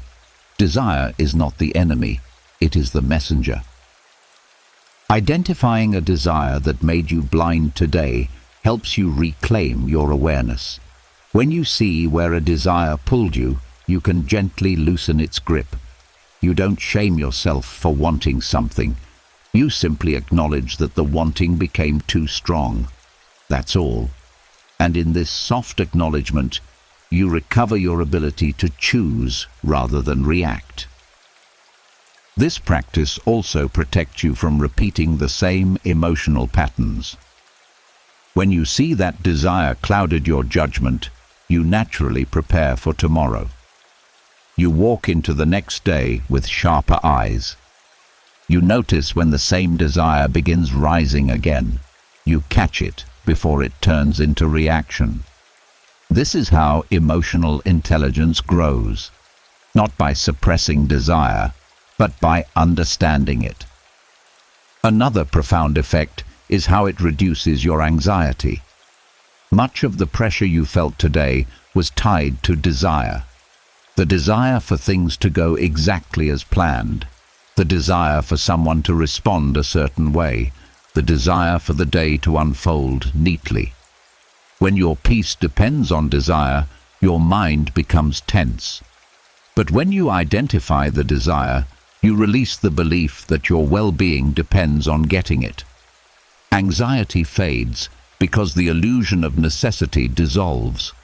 This practice also softens your ego. The ego is fed by desire, desire for praise, desire for importance, desire for validation. When you identify the desire, you weaken the ego's influence. You see the situation more humbly, more truthfully, more softly. And from that softer place, you can choose alignment over impulse. Over time, identifying daily desires becomes a kind of internal purification. You begin noticing your motivations with honesty. You begin seeing your reactions with clarity. You begin responding from wisdom rather than longing. Your desires don't disappear, but they stop ruling you. You stop chasing outcomes. You stop forcing situations. You stop tightening around what you think you need. You begin wanting less fiercely and understanding more deeply. And that shift changes everything. It frees you from emotional dependency. It gives you more patience, more tolerance, more calm, more acceptance. You stop demanding that the world satisfy your cravings, and instead you meet the world as it is. This is where peace grows, not in the absence of desire, but in the ability to see desire clearly without letting it blind you. By naming one desire that distorted your perception today, you step into a higher level of awareness. You learn to separate what you want from what is true.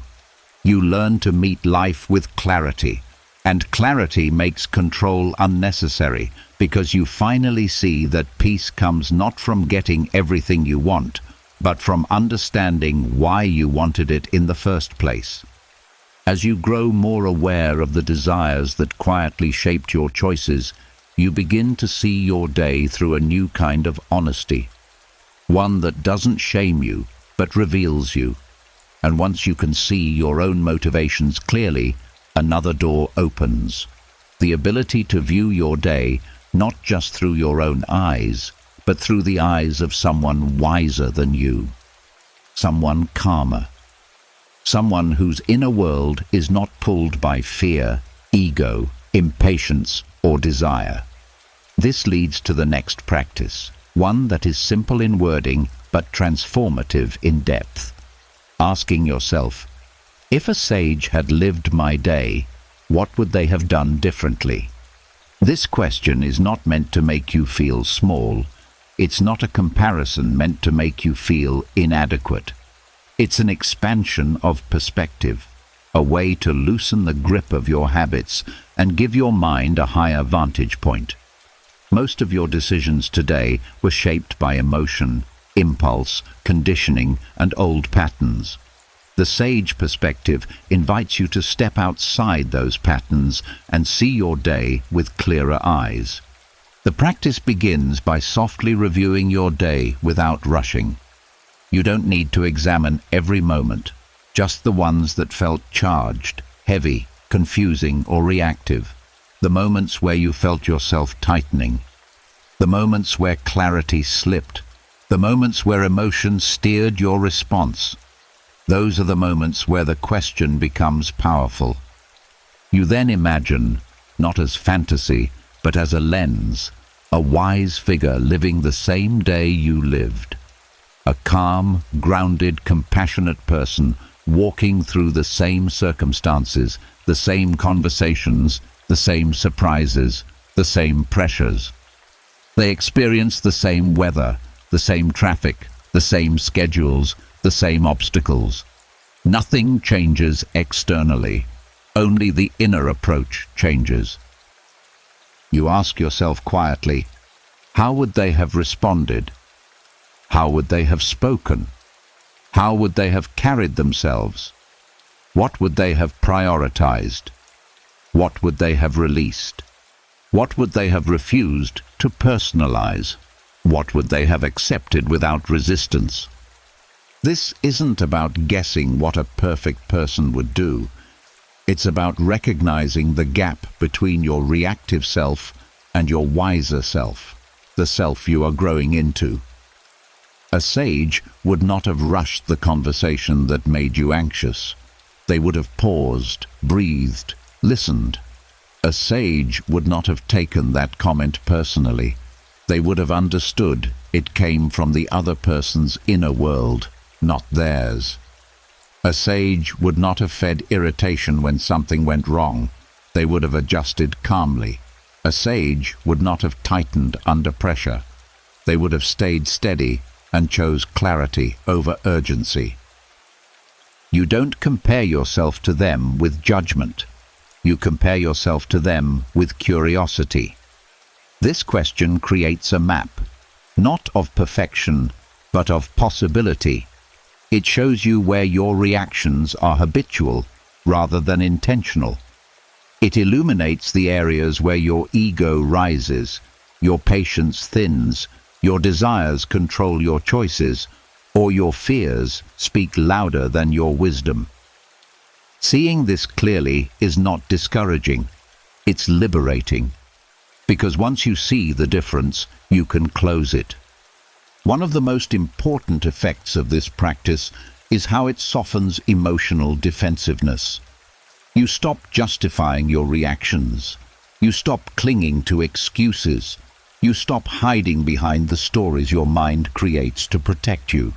Instead, you open the door to self-improvement, not through force, but through understanding.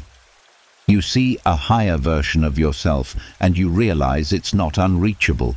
It's simply a matter of small, consistent shifts. This practice also strengthens self-control, not the rigid, strained kind, but the calm, grounded kind. When you imagine how a sage would approach your day, you naturally become more composed. You notice where you could have paused longer, where you could have listened more, where you could have spoken more truthfully or more gently, where you could have accepted what you were resisting. This isn't about regret, it's about refinement. Another powerful effect is how it exposes what truly matters. A sage wouldn't waste energy on minor irritations. They wouldn't get caught in petty arguments. They wouldn't allow someone's mood to hijack their peace. They wouldn't rush through their tasks without presence. They wouldn't avoid important conversations. They wouldn't treat themselves harshly. They would walk through the same day you walked through, but with more intention, more steadiness, more awareness of what deserves attention and what deserves release. This question also reduces the need for external validation. When you align your behavior with the standards of a wise inner figure, you stop relying on the approval of others. You develop an internal compass that guides you regardless of how the world around you behaves. Your center becomes internal, not external. And once you begin living from that center, life feels less chaotic. You become less reactionary. You feel less threatened by uncertainty. But perhaps the most beautiful benefit of this practice is that it slowly brings you closer to the sage you're imagining. Not instantly, not dramatically, but subtly, through your awareness, through your small adjustments, through your willingness to question your habitual responses. By asking what a sage would have done, you awaken the sage within you. You activate qualities you already carry: patience, clarity, kindness, courage, restraint, wisdom. Over time, your decisions shift. You catch yourself before reacting. You speak more slowly. You listen more deeply. You reject unnecessary conflict. You stop feeding your fears. You let go of situations you cannot control. You move through your day with a quieter mind. And you realize that the sage was never someone separate from you. It was the version of you waiting beneath the noise. Asking yourself, what would a sage have done today, doesn't make you feel inadequate. It makes you feel guided. It gives you direction. It shows you who you are capable of becoming. And each day you ask this question, you move closer to a life shaped not by impulse, fear, or desire, but by wisdom, character, and inner peace. As you begin viewing your day through the perspective of a wiser self, you naturally start seeing your behavior with more honesty and less ego. But there is another part of your experience that deserves just as much attention. Something quiet, something subtle, something easily missed. Because while your mind is quick to remember your mistakes, your fears, and your frustrations, it almost always forgets the small moments where you succeeded. Moments where you showed restraint. Moments where you chose kindness. Moments where you stayed patient. Moments where you acted with integrity even when no one was watching. These small triumphs slip past your awareness because they don't demand attention. They simply happen. And that is why the next practice matters deeply, recalling one small triumph you overlooked. This is not about ego. This isn't about inflating your sense of accomplishment or pretending you had a flawless day. It's about restoring balance within your mind. Because inner growth doesn't only come from recognizing what you need to improve, it also comes from recognizing the quiet wins that show you're evolving. Most people speak harshly to themselves without realizing it. They remember every mistake, but forget every moment of effort. This practice begins to correct that imbalance. The exercise starts by reviewing your day gently, looking for one moment where you acted in line with your values, no matter how small. Maybe you stayed calm when you felt provoked. Maybe you stopped yourself from saying something unkind. Maybe you reached out to someone when you didn't feel like it. Maybe you walked away from a temptation that wouldn't have served you. Maybe you told the truth even when your voice felt uncertain. Maybe you listened when you wanted to judge. Maybe you allowed yourself to rest. Maybe you kept going when your mind wanted to quit. These moments rarely come with applause, but they shape you more than you realize. Once you identify the small triumph, you sit with it, not to boast, but to understand its significance. You ask yourself, what part of me made that choice? What strength did it require? What intention guided me? What old pattern did I resist? What emotion did I choose not to obey? What value did I honor? When you ask questions like these, you begin seeing that even the smallest triumphs are built from deep internal effort. You start recognizing the quiet discipline behind them. You start remembering that growth is rarely loud. This practice is powerful because it teaches you to see yourself accurately, not as someone constantly falling short and not as someone flawless, but as someone trying, someone growing, someone choosing better thoughts, better actions, better responses, even if imperfectly. The mind needs this kind of acknowledgement to stay balanced. Without it, you carry the silent belief that nothing you do is enough. With it, you begin building self-respect. Another important effect is how this practice reinforces new behaviors. When you recognize a small triumph, you strengthen the neural pathways associated with that behavior. You make it more likely to happen again tomorrow. Your mind learns that this choice matters, that it leads to inner stability, that it brings you closer to the person you want to become. You build momentum, not through force, but through recognition. Recalling a small triumph also helps dissolve self-criticism. When you see where you succeeded, your inner narrative shifts from "I messed up today" to "I made effort today." And that shift matters. It softens shame. It reduces anxiety. It quiets the harsh voice inside you. It helps you approach yourself with compassion rather than disappointment.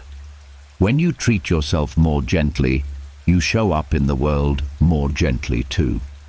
This practice also reduces the temptation to focus on control. When you honor your small successes, you begin seeing that peace doesn't come from controlling the world. It comes from controlling your choices. The world will always be unpredictable, but your actions are where your strength lives. When you acknowledge a triumph, you reinforce the truth that what you can control, your character, matters more than anything you can't.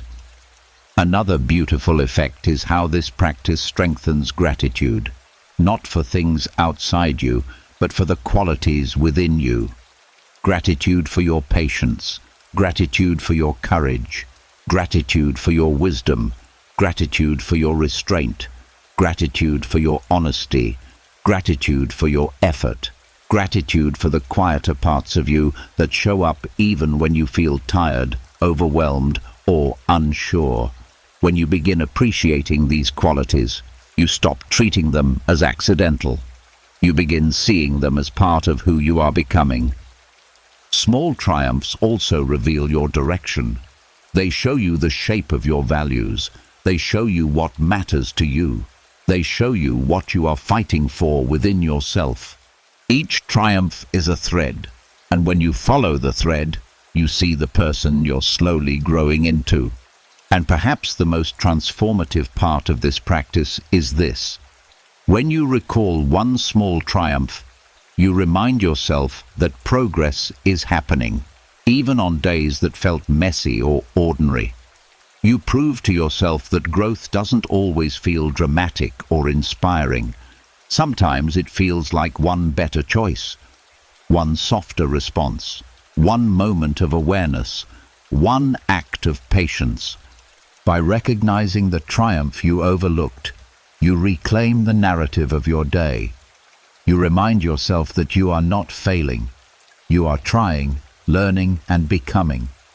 You strengthen the belief that you are capable of goodness even when the day feels heavy. And with that belief, you build a foundation of peace that does not depend on perfection, but on progress. This is how the Stoics grew, one honest reflection at a time, acknowledging where they faltered and where they rose. Tonight, you acknowledge the place where you rose, and in doing so, you give your mind permission to rest in truth rather than self-judgment.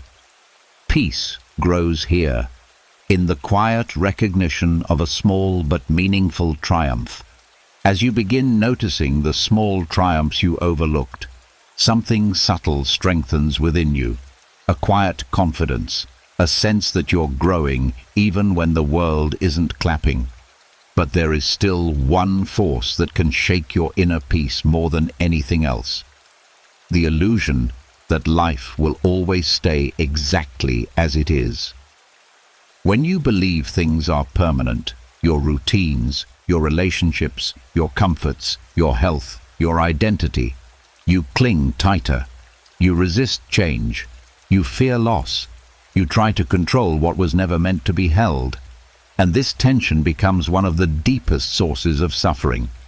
The Stoics understood this clearly, which is why the next practice exists, the nighttime impermanence drill. This drill is not meant to frighten you. It's not a dark meditation or a morbid exercise. It's the opposite. It's a gentle loosening of the mind's grip on certainty. A quiet reminder that everything is temporary: your joys, your challenges, your possessions, your roles, your fears, your frustrations, your current chapter. And when you understand this deeply, a strange, liberating calm begins to rise in you. The practice begins by bringing yourself into a state of quiet awareness. You don't need candles or rituals or spiritual theatrics. You simply settle into the moment. Then you think about one part of your life you treated as permanent today, something you assumed would always be there. It might be a person, a routine, a comfort, a physical ability, an opportunity, even something small, like the simple act of waking in your own bed. You choose one. Then you gently remind yourself, this too is temporary. Not to create fear, but to create presence. Impermanence is not a threat. It's the truth that gives meaning to everything you love. If today were guaranteed forever, you would not cherish it. If people were guaranteed forever, you would not appreciate them. If your comforts were guaranteed forever, you would not grow. The nighttime impermanence. Drill teaches you to stop treating your life as something you can pause, rewind, or repeat. It invites you into a deeper form of gratitude, one rooted in awareness rather than routine. You take the thing you selected and zoom out. You see it for what it is, a moment in your timeline, not the timeline itself. You might say to yourself, one day this will end, not today, perhaps not soon, but one day. And because it will end, I choose to value it now. The purpose is not to grieve what you haven't lost, it's to appreciate what you still have. This drill is powerful because it breaks the illusion that causes most emotional pain, the belief that life owes you permanence. When you expect things to stay the same, you resist the natural flow of life. You cling to the familiar.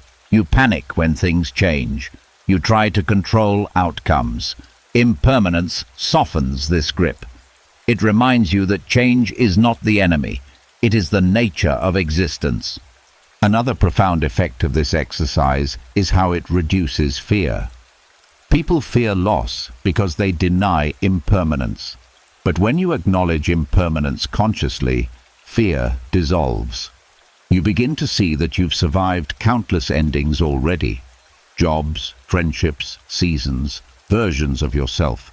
You realize that endings do not destroy you, they transform you. Every new chapter required the closing of another. Impermanence becomes less of a threat and more of a teacher. This practice also deepens your gratitude. When you realize that nothing is guaranteed, even the smallest parts of your day become meaningful. The warmth of a cup in your hands, a conversation that seemed ordinary, the fragrance of your room, the way sunlight hit your window, the sound of someone's voice. Impermanence makes these moments shine brighter. It reminds you that you are living something you will one day miss. It also softens resentment. Many frustrations lose their weight when you remember that the moment itself is fleeting. The argument that upset you, the delay that frustrated you, the inconvenience that derailed your plans, these things dissolve when viewed through the lens of impermanence. You see that these troubles aren't worth gripping because they won't last. And once you stop gripping, peace enters. The nighttime impermanence drill also helps you release the need to control tomorrow. Control is often a response to fear. Fear that something precious will be taken or something unwanted will arrive. But when you accept impermanence, you stop expecting tomorrow to mirror today. You begin meeting uncertainty with openness. You trust your ability to adapt, not your ability to prevent change. Over time, this practice changes how you wake up. You stop moving through your day as if your time is infinite. You begin living with more meaning. You speak more honestly. You appreciate people more openly. You forgive faster. You savor moments. You let go of petty things. You show up fully because you understand that nothing is guaranteed. Not in a scary way, but in a beautifully grounding way. The essence of this drill is simple. You remind yourself that everything you held today, your joys, your struggles, your routines, was temporary. And because it was temporary, it was precious. Impermanence doesn't diminish life. It enriches it. When you perform this practice at night, you release another layer of attachment. You stop demanding permanence from a world built on change. You stop resisting the truth that tomorrow may bring something new. And as you let go, peace grows, not from controlling reality, but from accepting it. This is what the Stoics understood deeply. Anything that can change will change, and the more gently you embrace that truth, the freer your mind becomes. Through this drill, you step closer to that freedom, softly, honestly, and without fear. As you end your day with the truth of impermanence, something inside you loosens. Your grip on expectations, on routines, on the illusion that today's version of life is fixed. And with that loosening comes space. Space to see things more clearly. Space to recognize what actually mattered and what only felt urgent in the moment. Space to understand yourself without the emotional fog that forms when you move through the day too closely, too personally, too tightly attached to every interaction. This is where the next practice becomes invaluable. Visualizing yourself floating above your day. This is not escapism. It's not detachment in the cold sense. It's perspective. When you're too close to your own experiences, everything feels bigger than it is. Tension feels heavier, mistakes feel defining, interactions feel personal, and emotions feel permanent. But when you rise above your day, not physically, but mentally, you see your life with a clarity that dissolves unnecessary suffering. You see patterns instead of problems. You see tendencies instead of failures. You see growth instead of chaos. The practice begins by settling into a quiet state, then gently picturing yourself rising above the day you just lived, as if you're watching it from a higher vantage point. Not with judgment, not with shame. With the same gentle curiosity you'd offer a child learning something new. From this perspective, your day becomes a landscape rather than a storm. You see the whole arc, the morning mood, the midday tension, the evening relief, the emotional shifts in between. The moments that felt overwhelming while you were inside them become smaller, more comprehensible, more human. As you visualize yourself floating above your day, you begin seeing your actions with more compassion. When you view your challenges from this distance, you see the reasons behind your reactions, the fatigue, the pressure, the worries you were carrying, the expectations you were trying to meet.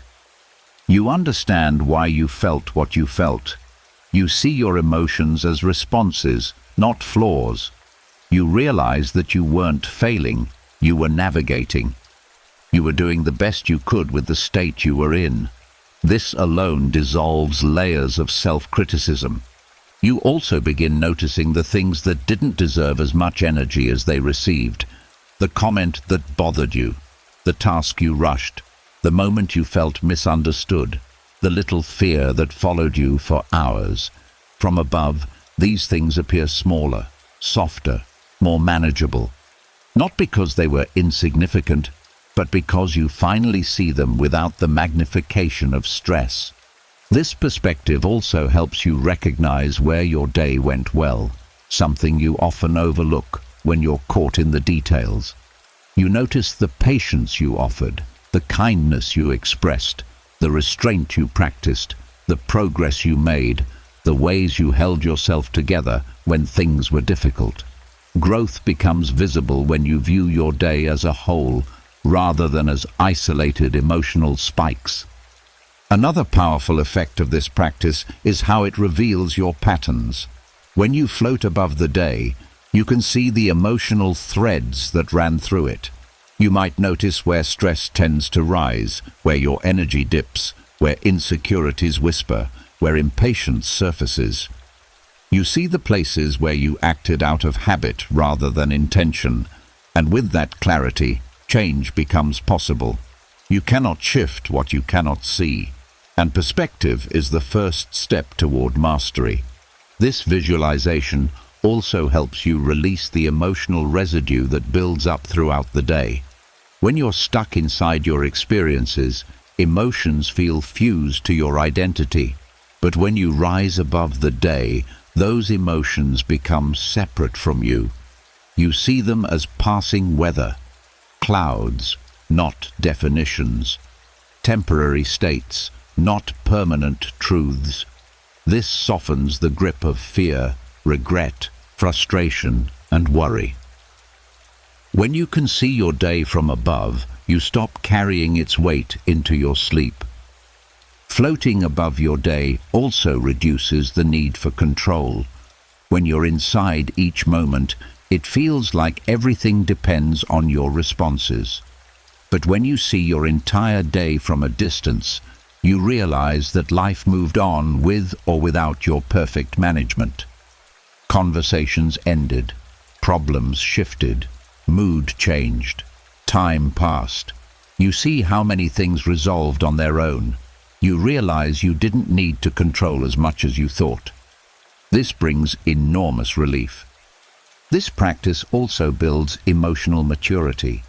By viewing yourself from a compassionate distance, you begin understanding your life the way a wise mentor might, seeing your effort, your struggle, your intention, your humanity. You begin offering yourself the empathy you often reserve for others. This strengthens your relationship with yourself, making inner peace more accessible.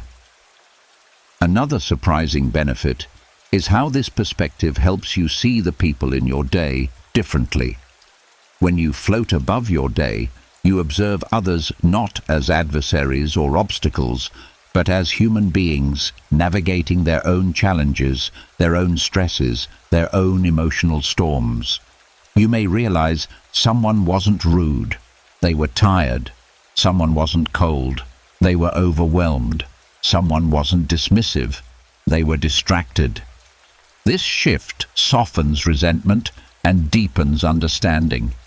Over time, this practice teaches you a profound truth. Your day is not something happening to you. It's something you are moving through. And movement means fluidity, change, and freedom. From above, you see that life is not as rigid as it feels.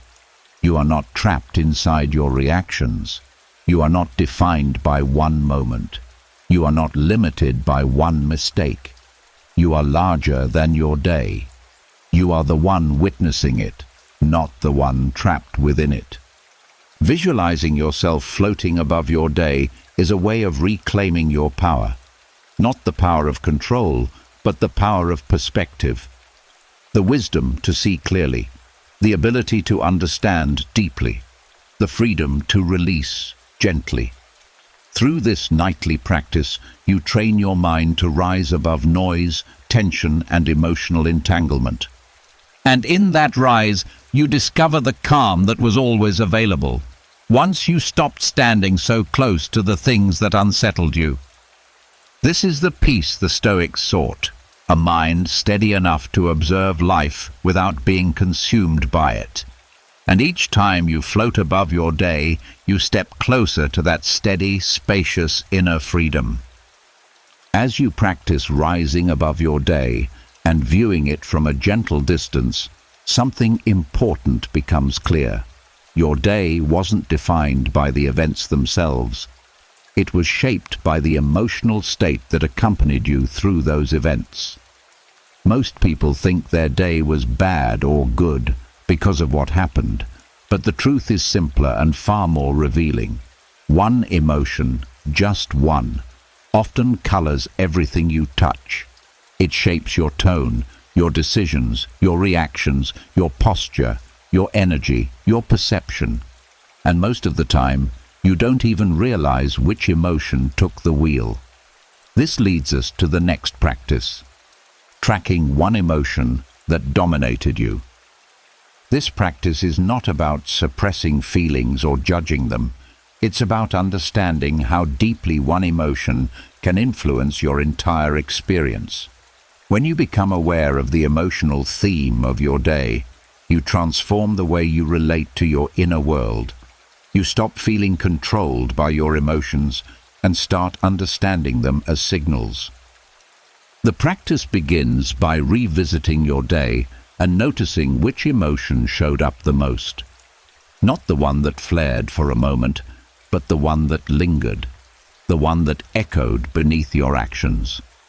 It may have been frustration, worry, sadness, irritation, insecurity, impatience, pressure, or even something lighter: contentment, curiosity, determination. The key is honesty, not performance. Once the dominant emotion becomes clear, you do something most people never do. You follow it backward. You ask yourself, where did this emotion begin? Emotions don't come out of nowhere. They have entry points. Maybe irritation started when you woke up tired. Maybe worry began with a message you didn't want to respond to. Maybe insecurity started when someone ignored you. Maybe pressure began with a deadline you kept thinking about. Tracking the emotion reveals the moment it first appeared, a moment you probably overlooked in real time. When you identify the origin, you understand something vital. The emotion that shaped your whole day was triggered by a small moment. Not the entire day, not every interaction, a single moment. And yet, because it went unnoticed, it grew. It traveled with you. It attached itself to situations that had nothing to do with its origin. This is how emotional momentum works. It spreads quietly when unobserved. Tracking this emotion also shows you how it affected your choices. Did it make your patience thinner? Did it change the way you interpreted someone's tone? Did it make you rush through tasks? Did it make you avoid something important? Did it make you overreact to something small? Did it make you close up when you wanted to stay open? Emotions shape behavior far more than logic does, and seeing this clearly gives you power, not to force feelings away, but to navigate them with awareness. This practice also uncovers what the emotion was trying to communicate. Every emotion carries information. Fear wants to protect you. Anger wants to defend your boundaries. Sadness wants you to acknowledge something. Worry wants you to prepare. Insecurity wants reassurance. Even positive emotions carry messages. Gratitude wants you to savor. Curiosity wants you to explore. Determination wants you to push forward. When you track the dominant emotion, you decode the message it brought with it. Another transformative part of this practice is how it helps you separate yourself from your emotional state. When you track an emotion, you stop saying, "I am anxious," and you begin saying, "Anxiety visited me today." This small linguistic shift creates emotional distance. It reminds you that emotions pass through you, they do not define you. You become the observer rather than the captive. The more distance you create, the more control you gain. Tracking one emotion also reveals patterns across days. Maybe you'll start noticing that insecurity dominates you on days when you feel rushed, or irritation dominates you when you don't sleep well, or sadness dominates you on days you don't give yourself space, or pressure dominates you on days when your expectations are too high. These patterns are guides. They show you exactly where your emotional work lies, not in vague ideas of self-improvement, but in specific emotional tendencies you can now see clearly. This practice also reduces shame. When you understand why an emotion stayed with you, you stop judging yourself for being too emotional, too sensitive, or too reactive. You realize you're not broken, you're responding to something meaningful. And once you understand the emotional landscape, you gain the ability to navigate it more skillfully. Another benefit of tracking your dominant emotion is how it reduces the need for control. When you feel dominated by an emotion without understanding it, you tighten your grip on everything around you. You try to control people, situations, timing, outcomes, all in an attempt to soothe something internally. But when you track the emotion, understand it, and see its origin, the panic softens. You realize that your suffering wasn't caused by the world. It was caused by an emotion that needed attention, not control. Over time, this nightly practice becomes a mirror. It shows you what truly influences your days. Not luck, not circumstances, not other people's behavior, but your own emotional lens. You begin waking up with more awareness. You notice emotions sooner. You intervene earlier. You pause instead of reacting. You speak more thoughtfully. You set boundaries with more confidence. You shape your day instead of being shaped by your mood. And perhaps the most liberating truth you learn is this: you can feel an emotion without becoming it. You can carry irritation without letting it define your tone. You can feel worry without letting it choose your actions. You can experience sadness without letting it color your entire day. Awareness gives you freedom, not from emotion, but within emotion. By tracking one emotion that dominated you today, you reconnect with the part of you that observes rather than obeys. And in that reconnection, you step into a deeper peace, the peace that comes from knowing yourself well enough to navigate your inner world with clarity instead of force. As you begin recognizing the one emotion that shaped your day, you become more aware of how your inner world moves, how it rises, falls, tenses, softens, reacts, and recovers. And once you develop this awareness, you no longer end your day feeling confused by your own experience. But awareness alone isn't the final step. There is something deeper that the Stoics understood, something most people overlook. You don't need to solve everything before you sleep. In fact, you shouldn't. Some of the greatest clarity in life arrives not from forcing answers, but from allowing space for them to emerge. This leads into the next practice, ending the day with one unanswered question. This practice is not about creating anxiety or dwelling on uncertainty. It's the opposite. It's about humbling the mind enough to admit that you don't need to resolve every issue by midnight. It's about learning to sit with curiosity instead of pressure. It's about trusting that your mind continues working even when you are resting. That clarity often comes when you stop trying to force it. The practice begins by looking back at your day and noticing one question that naturally arises from your experiences. It could be something internal, something relational, something practical, or something philosophical. It might be, what part of me reacted so strongly today? What do I truly want in this situation? What truth am I avoiding? What would calm look like in this area of my life? What boundary do I need? What fear is guiding this behavior? What am I not seeing clearly yet? What direction feels most aligned with who I'm becoming? The question doesn't need to be dramatic. It simply needs to be honest.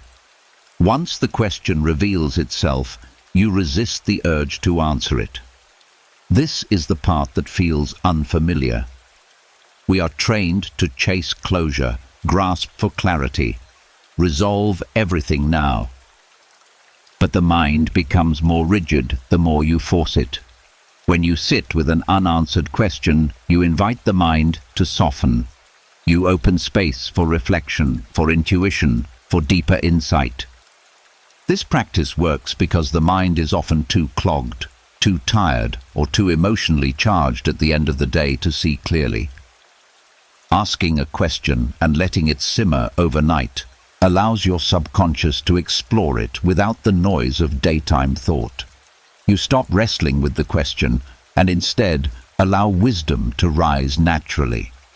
Many of the answers that feel sudden in the morning were built quietly during the night. Another powerful effect of this practice is how it calms the nervous system. When you believe you must solve everything immediately, tension grows in your body. Your shoulders tighten, your mind spirals, your emotions intensify. But ending the day with a question communicates something gentle to yourself.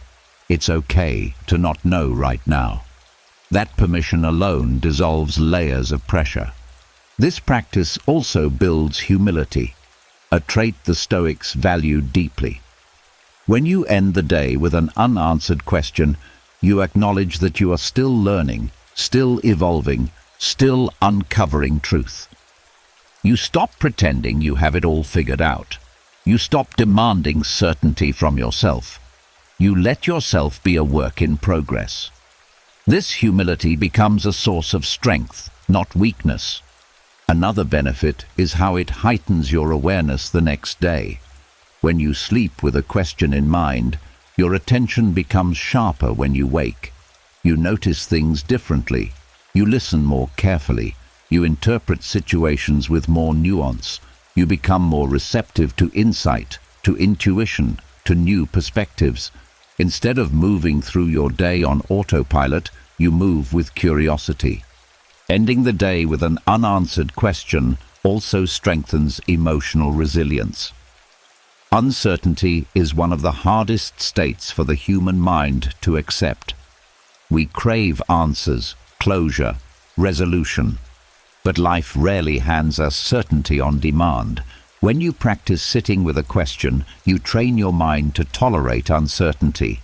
You learn to relax inside the unknown. You learn that not knowing is not a threat. It's a space for growth.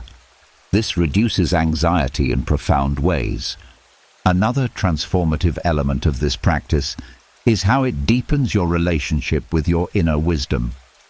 Answers that arise from forced thinking are often superficial. Solutions made to relieve pressure, not to reveal truth. Answers that emerge organically from patience and openness come from a deeper place inside you. They are more aligned, more intuitive, more honest. Sitting with a question invites these deeper answers to surface. This practice also reduces the need for control. When you demand immediate answers, what you're really trying to control is uncertainty, something no one can ever fully escape. But when you end the day with a question, you let go of that demand. You accept that clarity unfolds in its own time. You stop forcing life to reveal itself on your schedule. You develop trust in yourself, in your process, in the timing of insight. Over time, ending your day with an unanswered question becomes one of the most grounding habits you carry. It teaches you patience with your inner world. It teaches you openness. It teaches you that understanding is a journey, not a race. You begin going to sleep not with anxiety, but with curiosity. Not with tension, but with acceptance. Not with the weight of unfinished thoughts, but with the peace of knowing they will unfold naturally when you're ready. And perhaps the most beautiful part of this practice is this. You begin to realize that life doesn't require you to know everything today. You can grow into your answers. You can evolve into clarity. You can allow wisdom to come gently in its own time. Ending the day with one unanswered question is not a sign of confusion. It's a sign of maturity. It's the mind admitting, I'm open, I'm listening, I'm willing to learn. This openness is where peace begins, because peace isn't found in having every answer, but in trusting yourself enough to sit inside the questions. As you learn to end your day with a question rather than a conclusion, you begin building a softer, more flexible relationship with your own growth. You stop forcing answers out of yourself. You stop demanding instant certainty. You give your mind space to breathe. And when you soften in this way, something unexpected becomes possible. The ability to acknowledge your own goodness without turning it into ego or performance. The Stoics rarely spoke of pride in the modern sense, but they understood the importance of recognizing one's own virtue.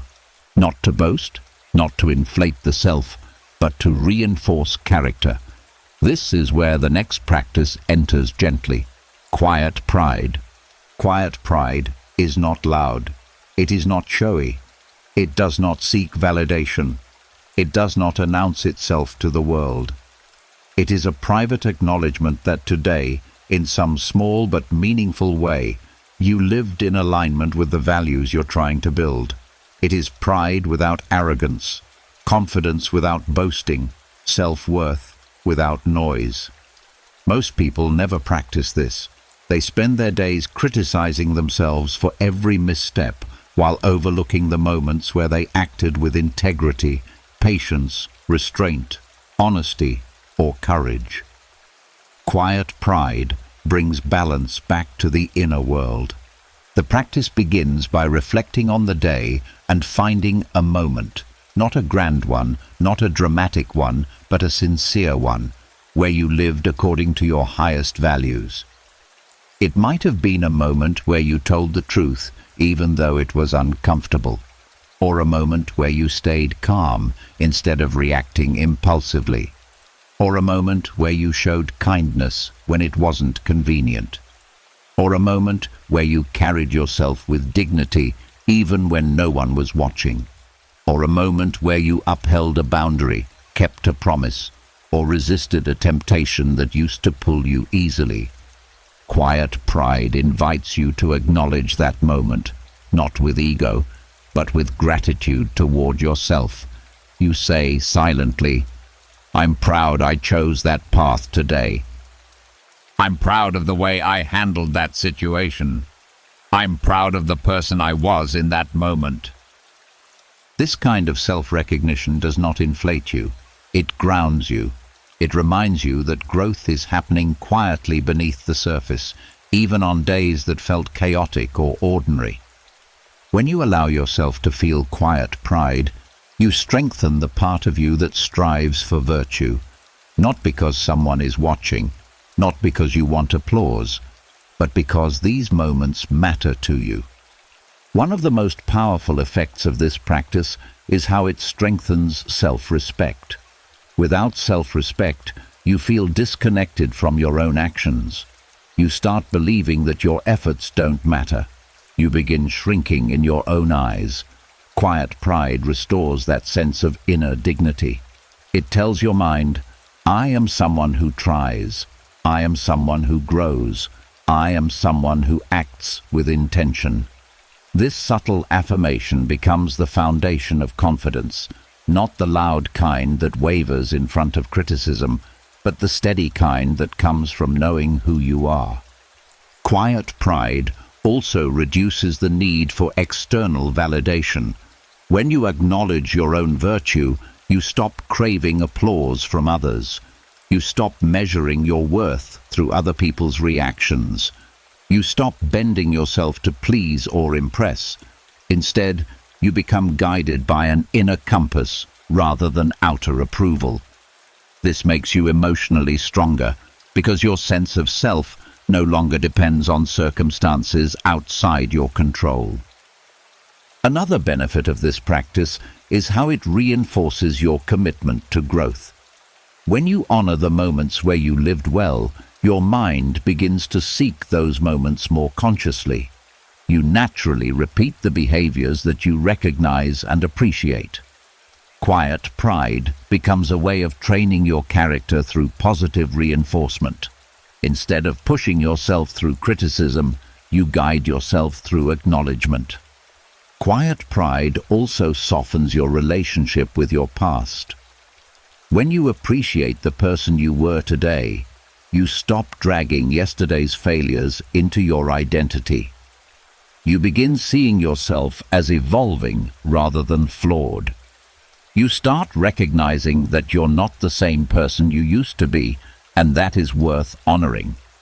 This sense of internal evolution creates hope, which is essential for lasting change.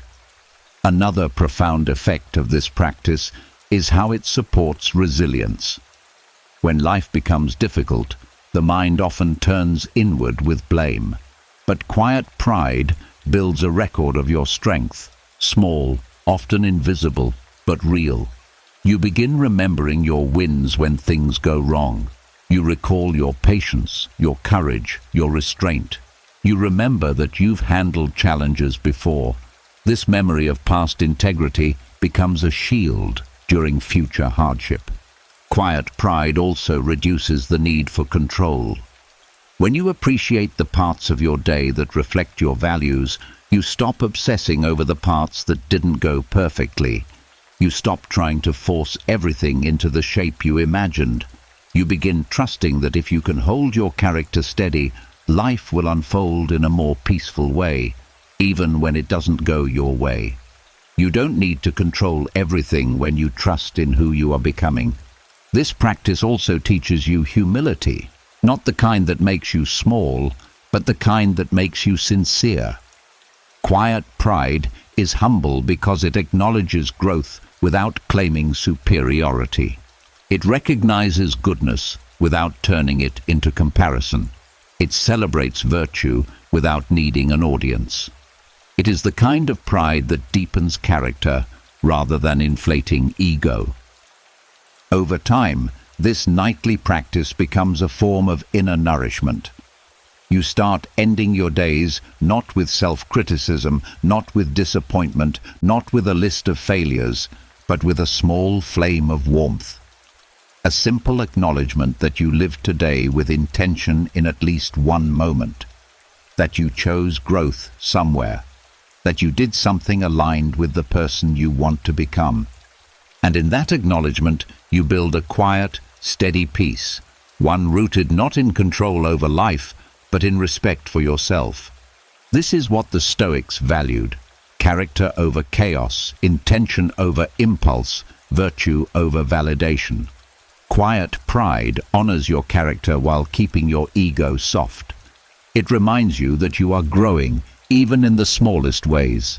And when you learn to see your own goodness without needing to announce it, you build a peace that no circumstance can take from you. As you learn to recognize your quiet strengths, the subtle victories that shape your character from within, something important awakens inside you. The ability to see yourself honestly without collapsing into shame or inflating into ego. But true growth requires more than acknowledging where you rose. It also requires acknowledging where you stepped away from your values, even slightly.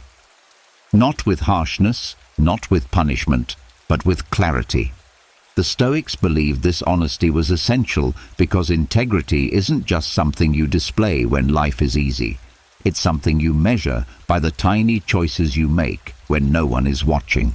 And this leads to the next practice, admitting one compromise of integrity. This is not about self-attack.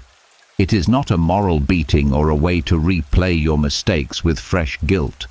On the contrary, it is one of the most mature, peaceful acts you can practice. It's a moment each night where you say to yourself, "Here is where I drifted today, and here is how I return." The goal isn't perfection. The goal is alignment. The practice begins by gently reviewing your day and noticing one moment, just one, where you acted in a way that didn't fully match who you want to be. It doesn't have to be dramatic. In fact, it's usually small. Maybe you told a white lie to avoid discomfort. Maybe you acted kinder than you felt just to win approval. Maybe you stayed silent instead of expressing the truth. Maybe you exaggerated a detail. Maybe you promised something you didn't follow through on. Maybe you judged someone harshly. Maybe you spoke with a tone beneath your intention. Maybe you chose convenience over honesty. These small compromises often slip through unnoticed, yet they leave a quiet knot inside you. Once you identify the moment, you don't phrase it as a condemnation. You phrase it as recognition. You say, I stepped away from my values here. You see it clearly, without excuses and without harshness. This clarity is the beginning of integrity. One of the most powerful parts of this practice is realizing that compromise doesn't make you bad. It makes you human. Every person slips. Every person bends their values under pressure. Every person has moments where fear, comfort, or ego overrides wisdom. The point of this practice is not to eliminate these moments, but to illuminate them. Because what you illuminate, you can correct. What you hide, you repeat. This practice teaches you something many people avoid: the difference between guilt and responsibility. Guilt punishes you for the past. Responsibility prepares you for the future. When you admit a compromise of integrity, you are not punishing yourself for the moment. You are strengthening your future choices. You are saying, I see this clearly now, and I will meet this situation differently next time. Another benefit is how this practice softens your relationship with honesty. Most people think honesty is about telling the truth to others, but honesty begins internally. When you can admit where you drifted, you build trust with yourself. You prove that you don't hide your own weaknesses from your own eyes. This inner honesty creates inner steadiness. You stop fearing your flaws because you've learned to face them. Acknowledging a compromise of integrity also reveals your patterns. Maybe you bend your truth when you feel pressured. Maybe you exaggerate when you feel insecure.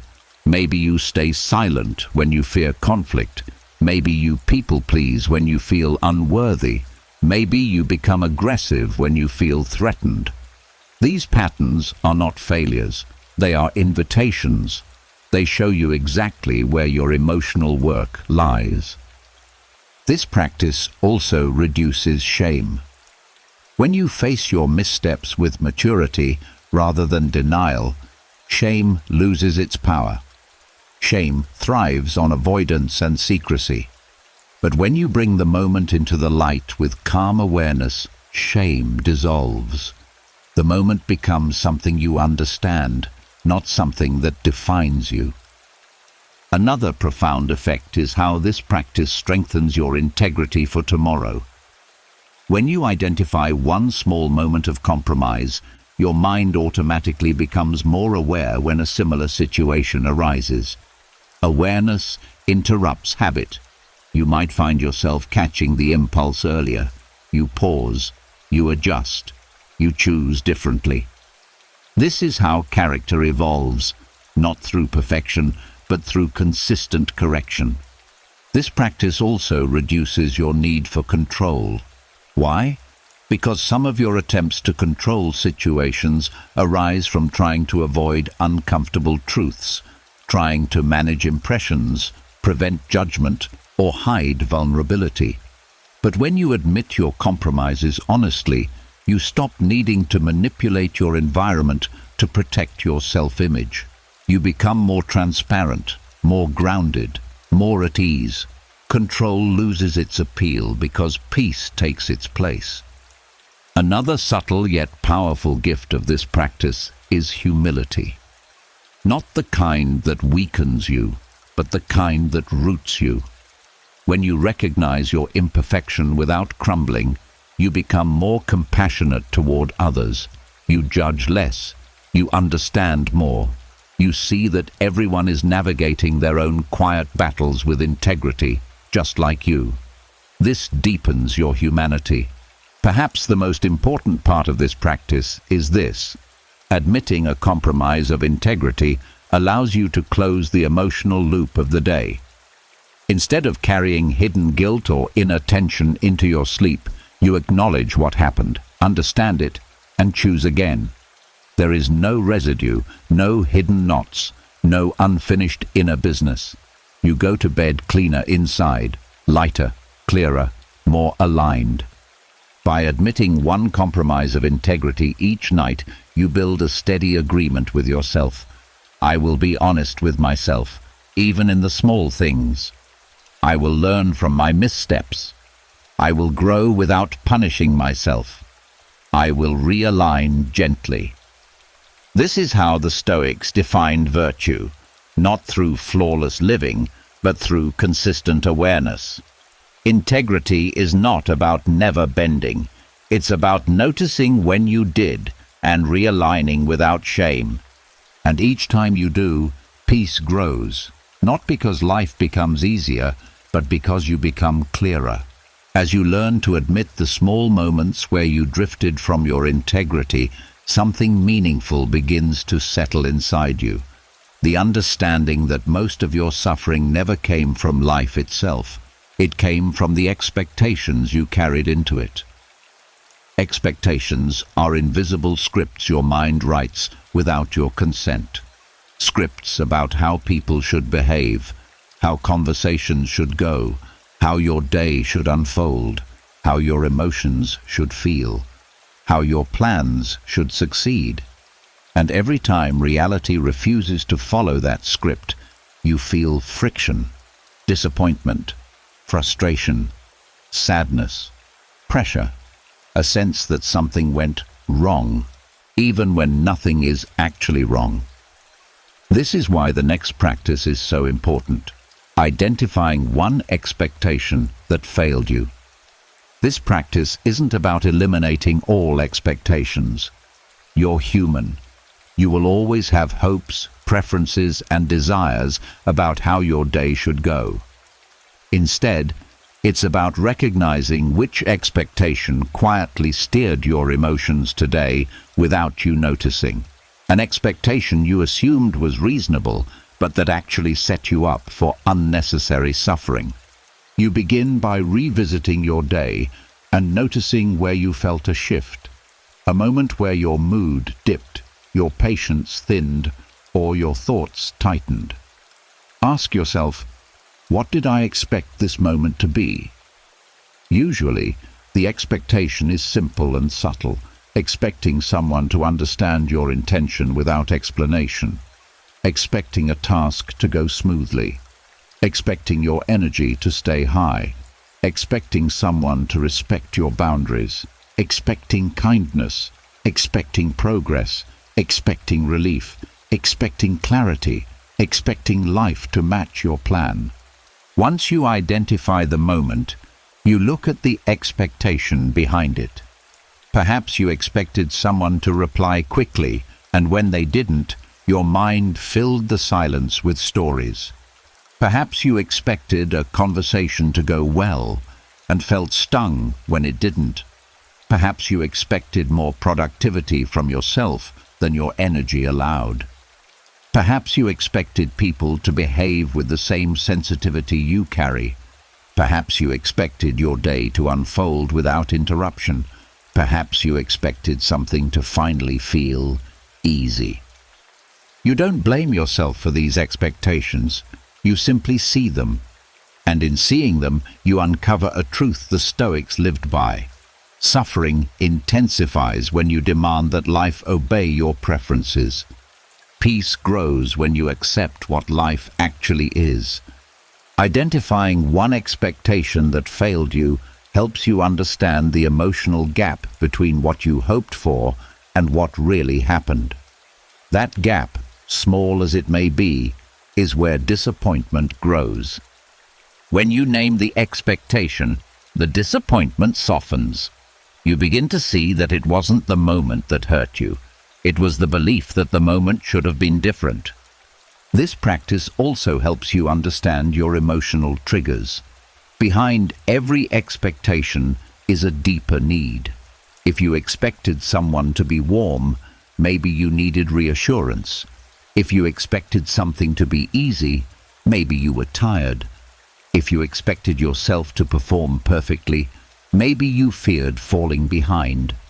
Expectations reveal your vulnerabilities, not your failures. And when you understand what you needed beneath the expectation, compassion replaces judgment. Another powerful effect is how this practice reduces frustration. Many of the irritations you carried today came from expecting people or situations to act according to your internal script, a script no one else was aware of.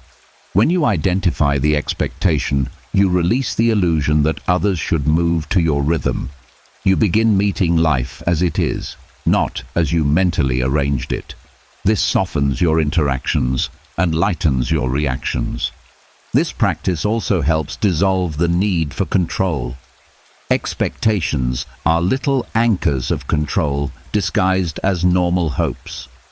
When you expect something to unfold a certain way, you're subtly trying to control the outcome.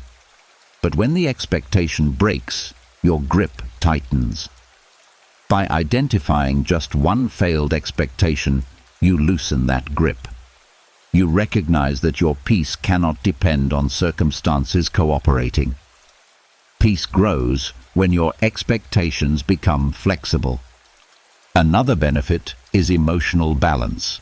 When you see how expectations shape your feelings, you stop taking disappointments personally. You stop blaming others.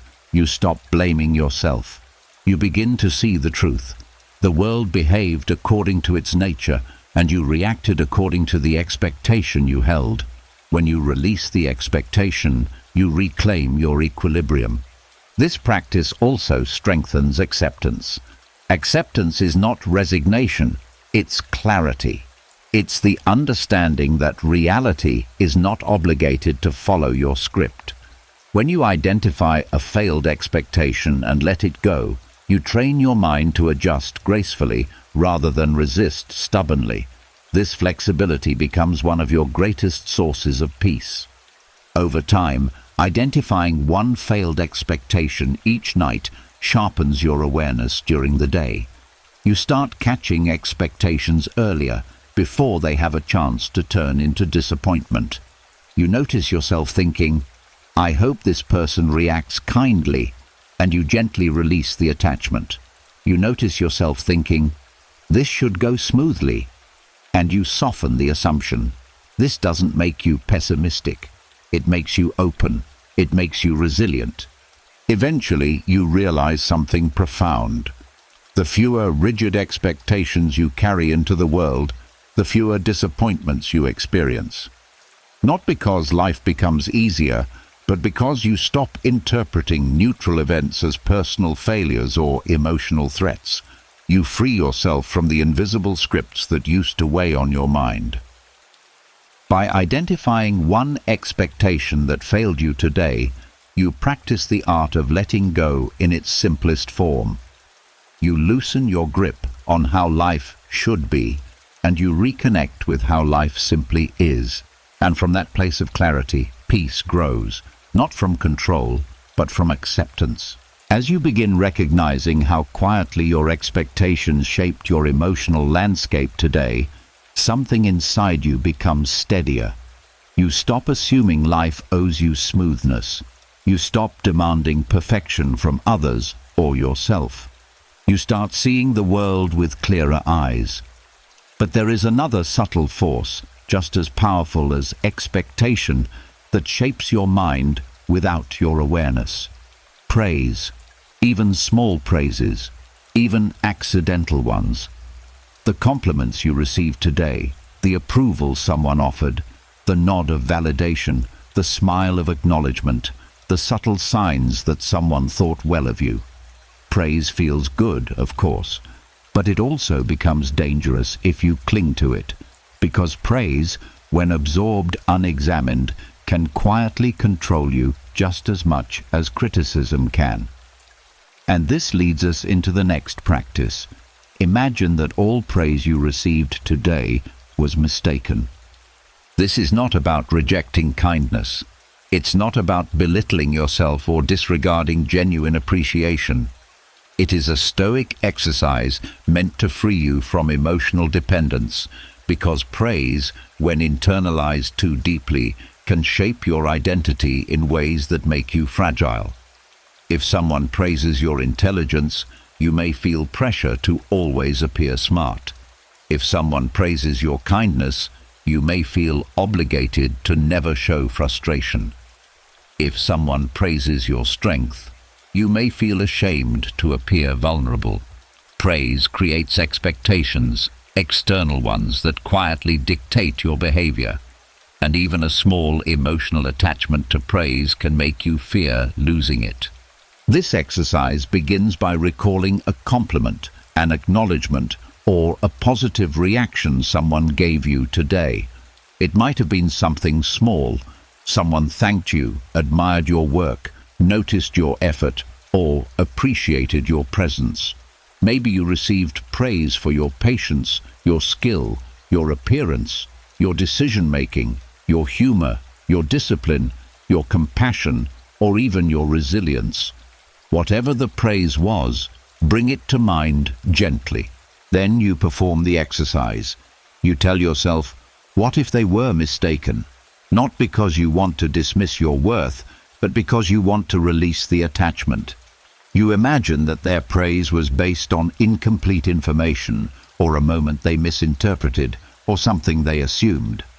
You imagine that the praise wasn't an accurate assessment of your entire character. It was simply a reflection of one moment, one impression. This shift creates something powerful: freedom. Praise stops being something you must earn. It stops being something you must protect. It stops being something that controls your self-worth. When you imagine the praise was mistaken, you detach your identity from other people's perceptions. You see that your value does not rise with compliments or fall without them. You reclaim your sense of self from the hands of others. This practice also helps you understand the nature of praise itself. Praise is not truth, it's perspective. Two people can see the same action and interpret it differently. Praise is often shaped by someone else's emotions, expectations, and assumptions, not by your inherent value. When you imagine the praise was mistaken, you remember that external validation is not a stable foundation for inner peace. You stop relying on it the way a thirsty person relies on drops of water. You begin to build your confidence from within. Another benefit of this practice is how it stabilizes your humility, not the kind that shrinks you, but the kind that keeps you grounded. When you become attached to praise, your ego grows subtly. You find yourself acting in ways that maintain the praise. You polish your image. You perform for approval. You lose authenticity. But when you imagine the praise was mistaken, the ego softens. You no longer need to prove anything. You no longer fear being unimpressive. You no longer feel the pressure to maintain a perfect image. You settle back into being human, flawed, growing, evolving. This exercise also reveals how much emotional weight you may have quietly given to praise. If imagining the praise as mistaken makes you uncomfortable, that discomfort is information. It means the compliment had power over you. It means you tied your self-worth to it. It means you feared losing it. That awareness alone is liberating, because it shows you where you unconsciously handed over your power.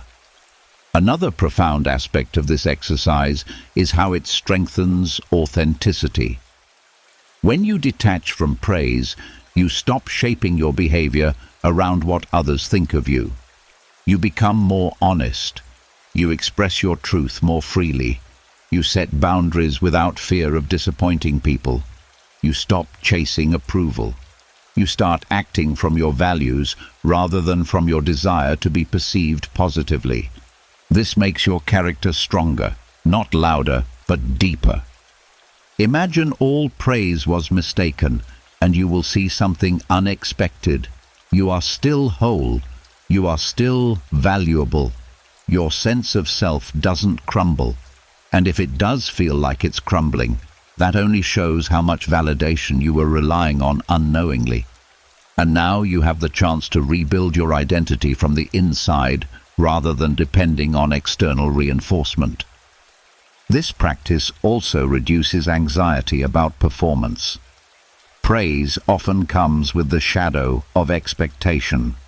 Someone praises your consistency. You suddenly fear inconsistency. Someone praises your kindness. You suddenly fear being impatient. Someone praises your achievements. You suddenly fear falling behind. Praise becomes a quiet cage. When you imagine the praise was mistaken, the cage unlocks.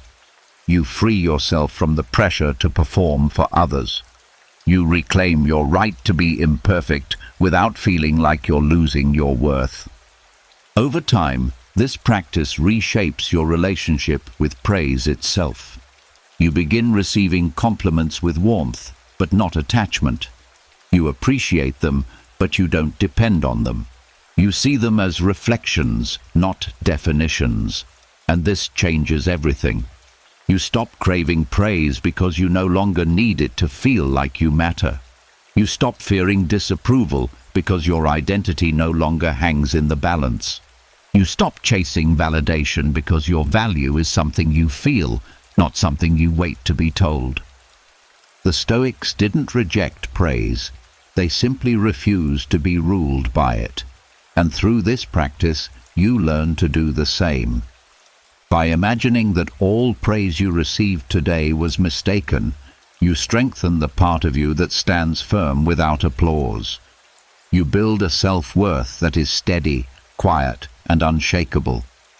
And in that steadiness, peace grows, not from controlling how others see you, but from knowing you don't need their approval to be whole.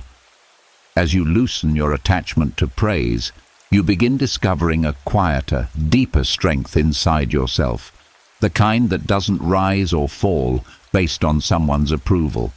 But there is another form of external influence that shapes your emotional world just as powerfully, often even more so. Criticism. A single criticism, spoken, implied, or imagined, can sit in your mind for hours. It can alter your mood, tighten your body, weaken your confidence, and make you replay conversations long after they've ended. Even when the criticism is small, even when it comes from someone who barely knows you, even when it's delivered casually, it can echo louder than praise ever did. And this leads us to the next practice. Imagining that all criticism you received today was mistaken. This practice isn't about denying reality or rejecting feedback. It's not about pretending you're flawless or refusing to grow. It's a temporary reframing, a psychological reset that frees you from the emotional grip criticism can have on your peace. It allows you to reclaim your center before you examine anything deeper. Because when criticism hits an unsteady mind, it creates wounds. But when criticism hits a steady mind, it becomes information. To reach that steadiness, you must first soften the emotional sting. The practice begins by recalling any moment today when you felt criticized. It might have been direct. Someone questioned your choices, commented on your tone, corrected your work, dismissed your idea, or pointed out something you overlooked. Or it might have been indirect. A look, a sigh, a silence, a comparison, or a subtle change in someone's energy. Sometimes criticism wasn't even spoken. You simply felt judged. Once the moment comes to mind, you apply the exercise. What if the criticism was mistaken?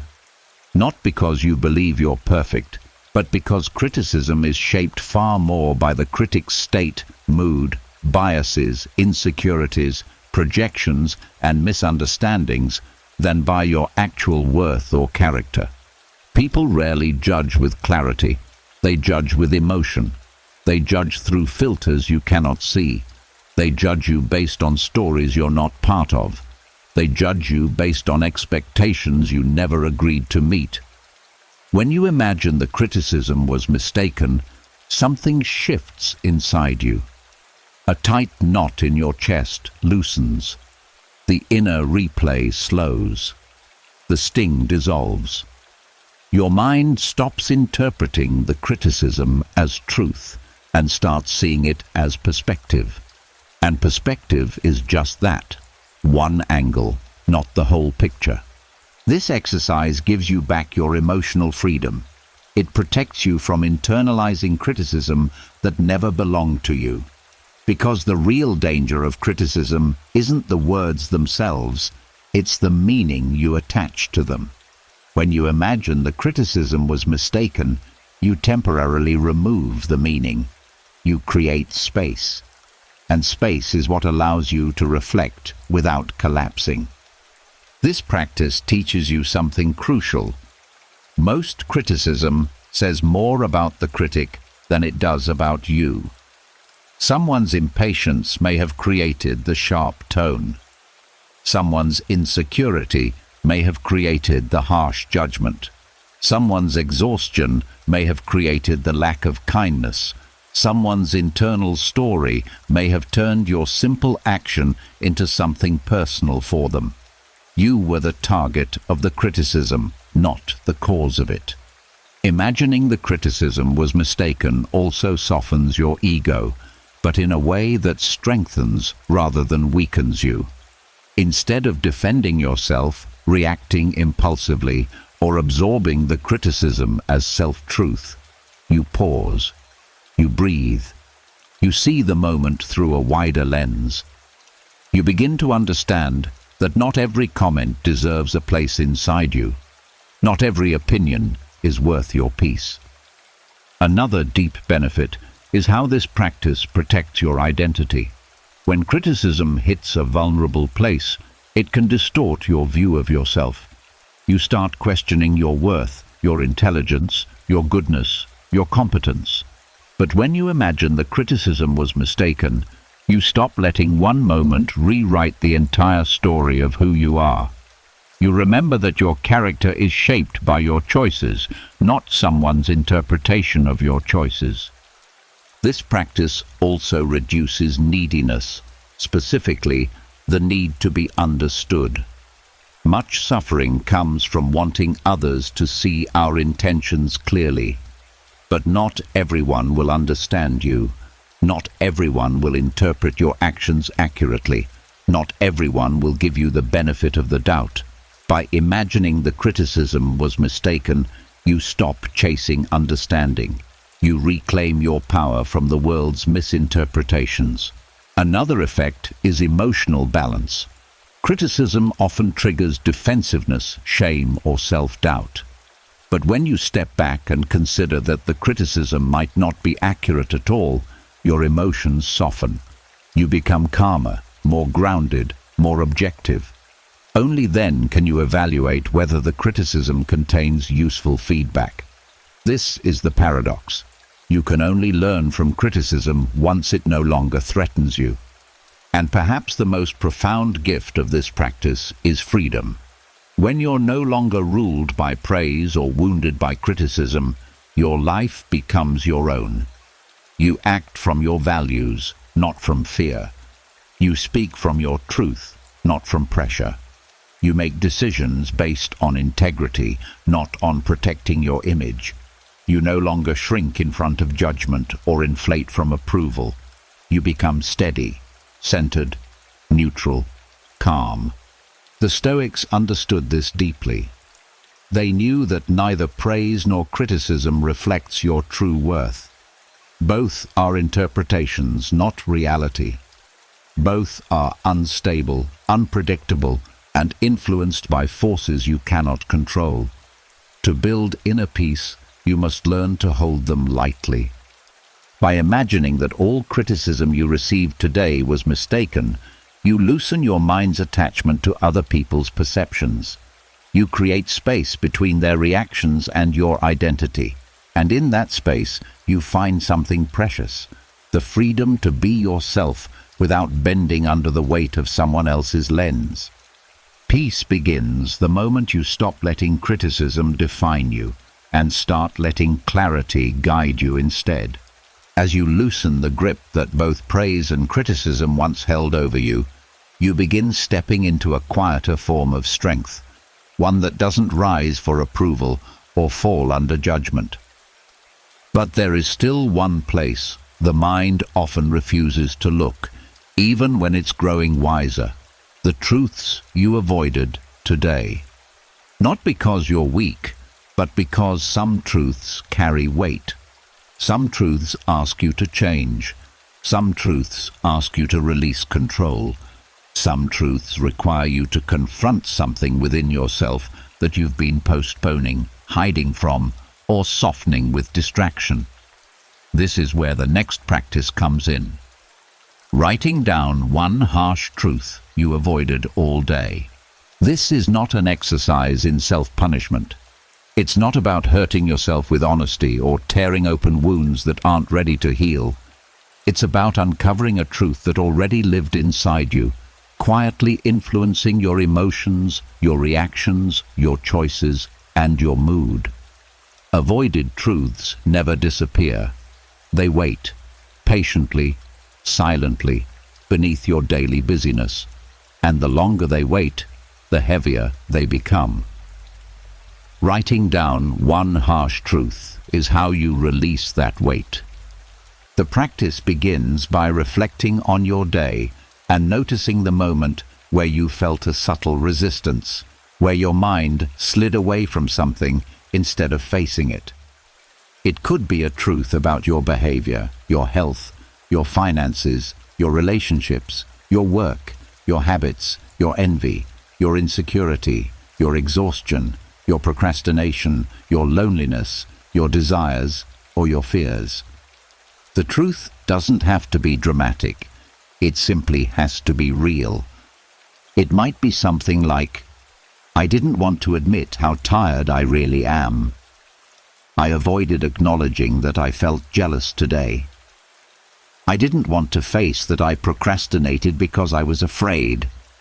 I avoided admitting I felt lonely, even around people. I avoided the truth that I didn't give something my full effort. I didn't want to see that I was seeking validation all day.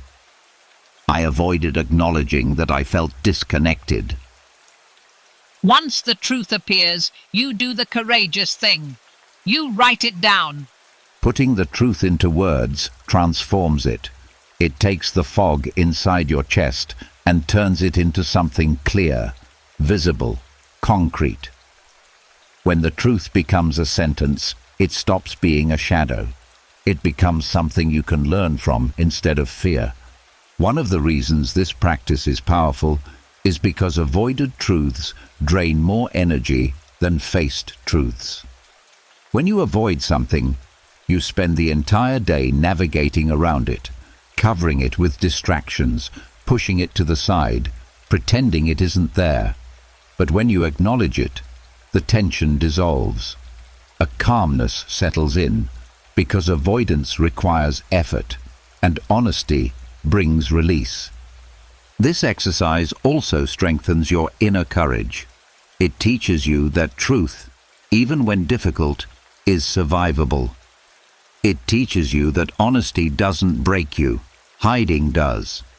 It teaches you that facing discomfort is often far easier than carrying the weight of avoiding it. Each time you write down a truth you avoided, you prove to yourself that you are capable of facing reality without collapsing.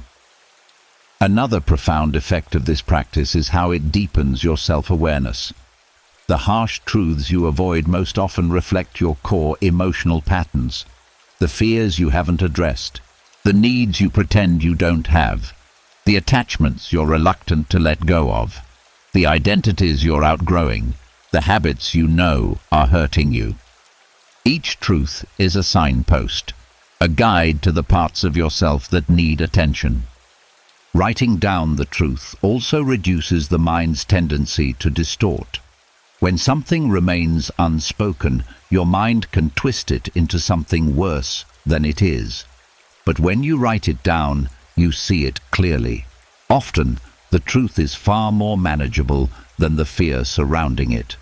The act of writing removes exaggeration. It brings clarity where your mind created ambiguity. This practice also softens your need for control. Avoidance is a form of control, trying to protect yourself from emotional discomfort by pretending the discomfort isn't there. But when you face the truth directly, you no longer need to control it. Acceptance replaces resistance. You stop trying to manipulate your emotional landscape and start listening to it instead.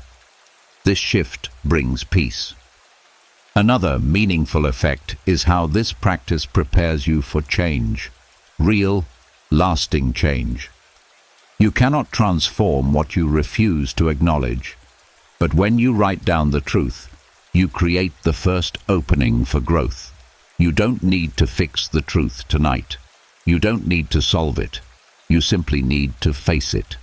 The act itself is the beginning of transformation. Over time, this practice builds emotional maturity. You stop fearing your own inner world. You stop hiding from the parts of yourself that need compassion. You begin meeting your life with honesty instead of denial. You become more grounded, less reactive, more aware of your patterns, and more willing to evolve. You stop pretending that avoiding truth protects you, and you start embracing honesty as the path to freedom. And perhaps the most important part is this: writing down one harsh truth does not make you weaker. It makes you more whole. You're not confronting the truth to punish yourself. You're confronting it because peace can only grow in a mind that is not running from itself. When you face what you avoided, your heart gets lighter, your mind gets clearer, your sleep comes easier, and you wake up the next day with a sense of inner alignment that control could never give you. This is what the Stoics understood. Truth is not an enemy. It is the doorway to wisdom. And every night you practice this, you become a little freer from the illusions that kept you tense, fearful, or confused. One truth at a time, one sentence at a time, one moment of courage at a time.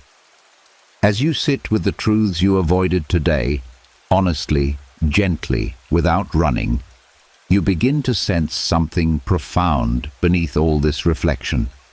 You are not a fixed being.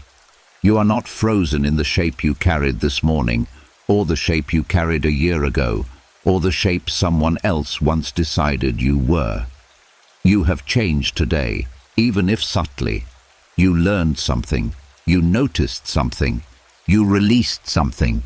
You softened something. You faced something you used to avoid. And yet, many people still go to bed carrying the same identity they woke up with, as if nothing shifted. But the Stoics understood something essential. A day changes you. Even an ordinary day. Even a difficult day. Even a day filled with small mistakes or quiet triumphs. Which brings us into the next practice. One of the most liberating, gentle, and transformative of them all. Saying goodbye to today's version of yourself. This practice is not dramatic. It is not emotional theatrics.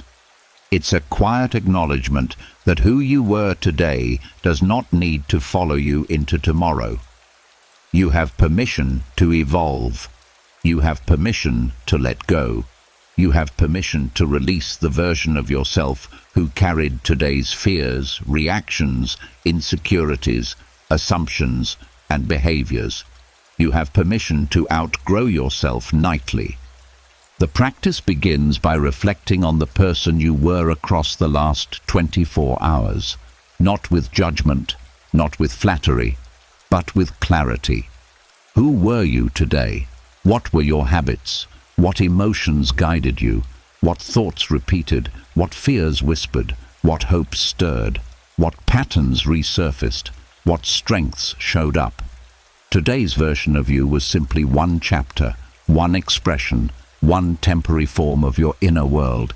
It is not your final form, not even close. Then you acknowledge that this version of you, this temporary configuration of emotions, beliefs, reactions, and habits, has served its purpose. Even if it wasn't perfect, even if it stumbled, even if it carried flaws. It brought you to this moment of reflection. It taught you something. It revealed something. It helped you navigate the day with whatever wisdom it had available. You don't shame this version of yourself. You thank it.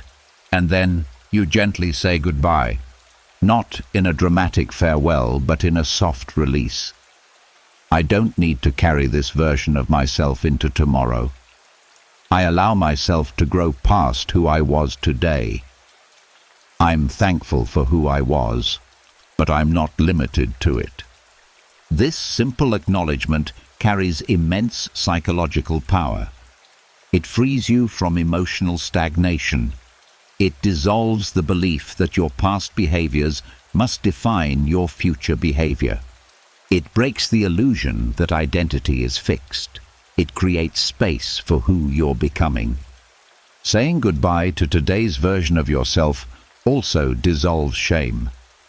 Mistakes lose their heaviness when you recognize that the you who made them will not exist tomorrow. You are not stuck with that version. You are not condemned to repeat their choices. The moment you say goodbye, you release the inner pressure that comes from clinging to outdated stories about yourself. This practice also strengthens emotional flexibility.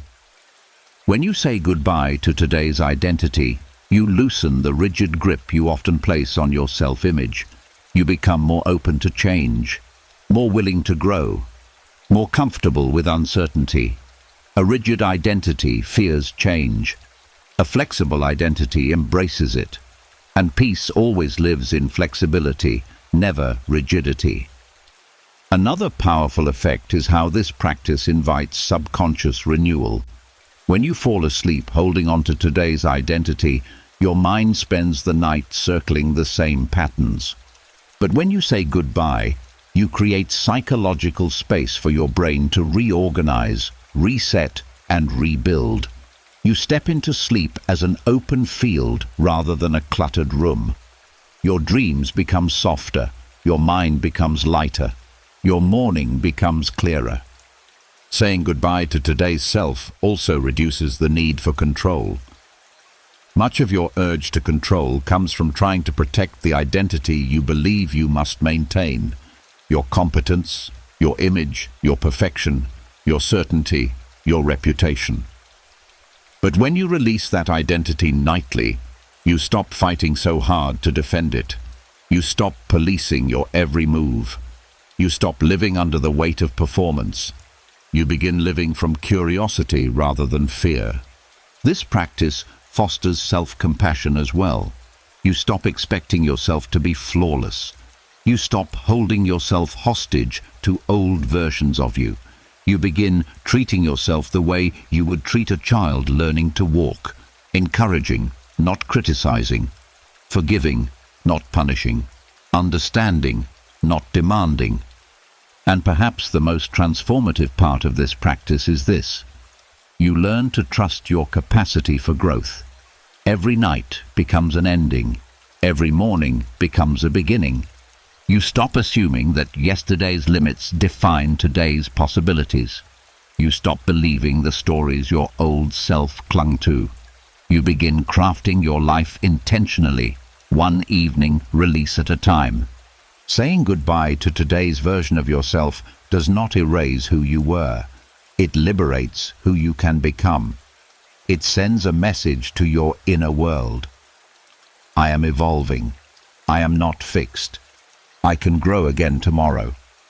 This nightly ritual becomes a quiet renewal, a gentle surrender, a soft resetting of the self. And in that release, control becomes unnecessary, because you realize the most important thing you can control is who you choose to become next, and you choose again tomorrow. And now, as this journey winds to its quiet end, let all these reflections settle inside you, not as pressure, not as tasks, but as reminders that peace is built in small, honest moments. One breath, one choice, one softened thought at a time. You don't need to control life to meet it well. You only need to understand yourself a little more each night and release a little more of what weighs you down. Carry what resonated. Leave behind what didn't.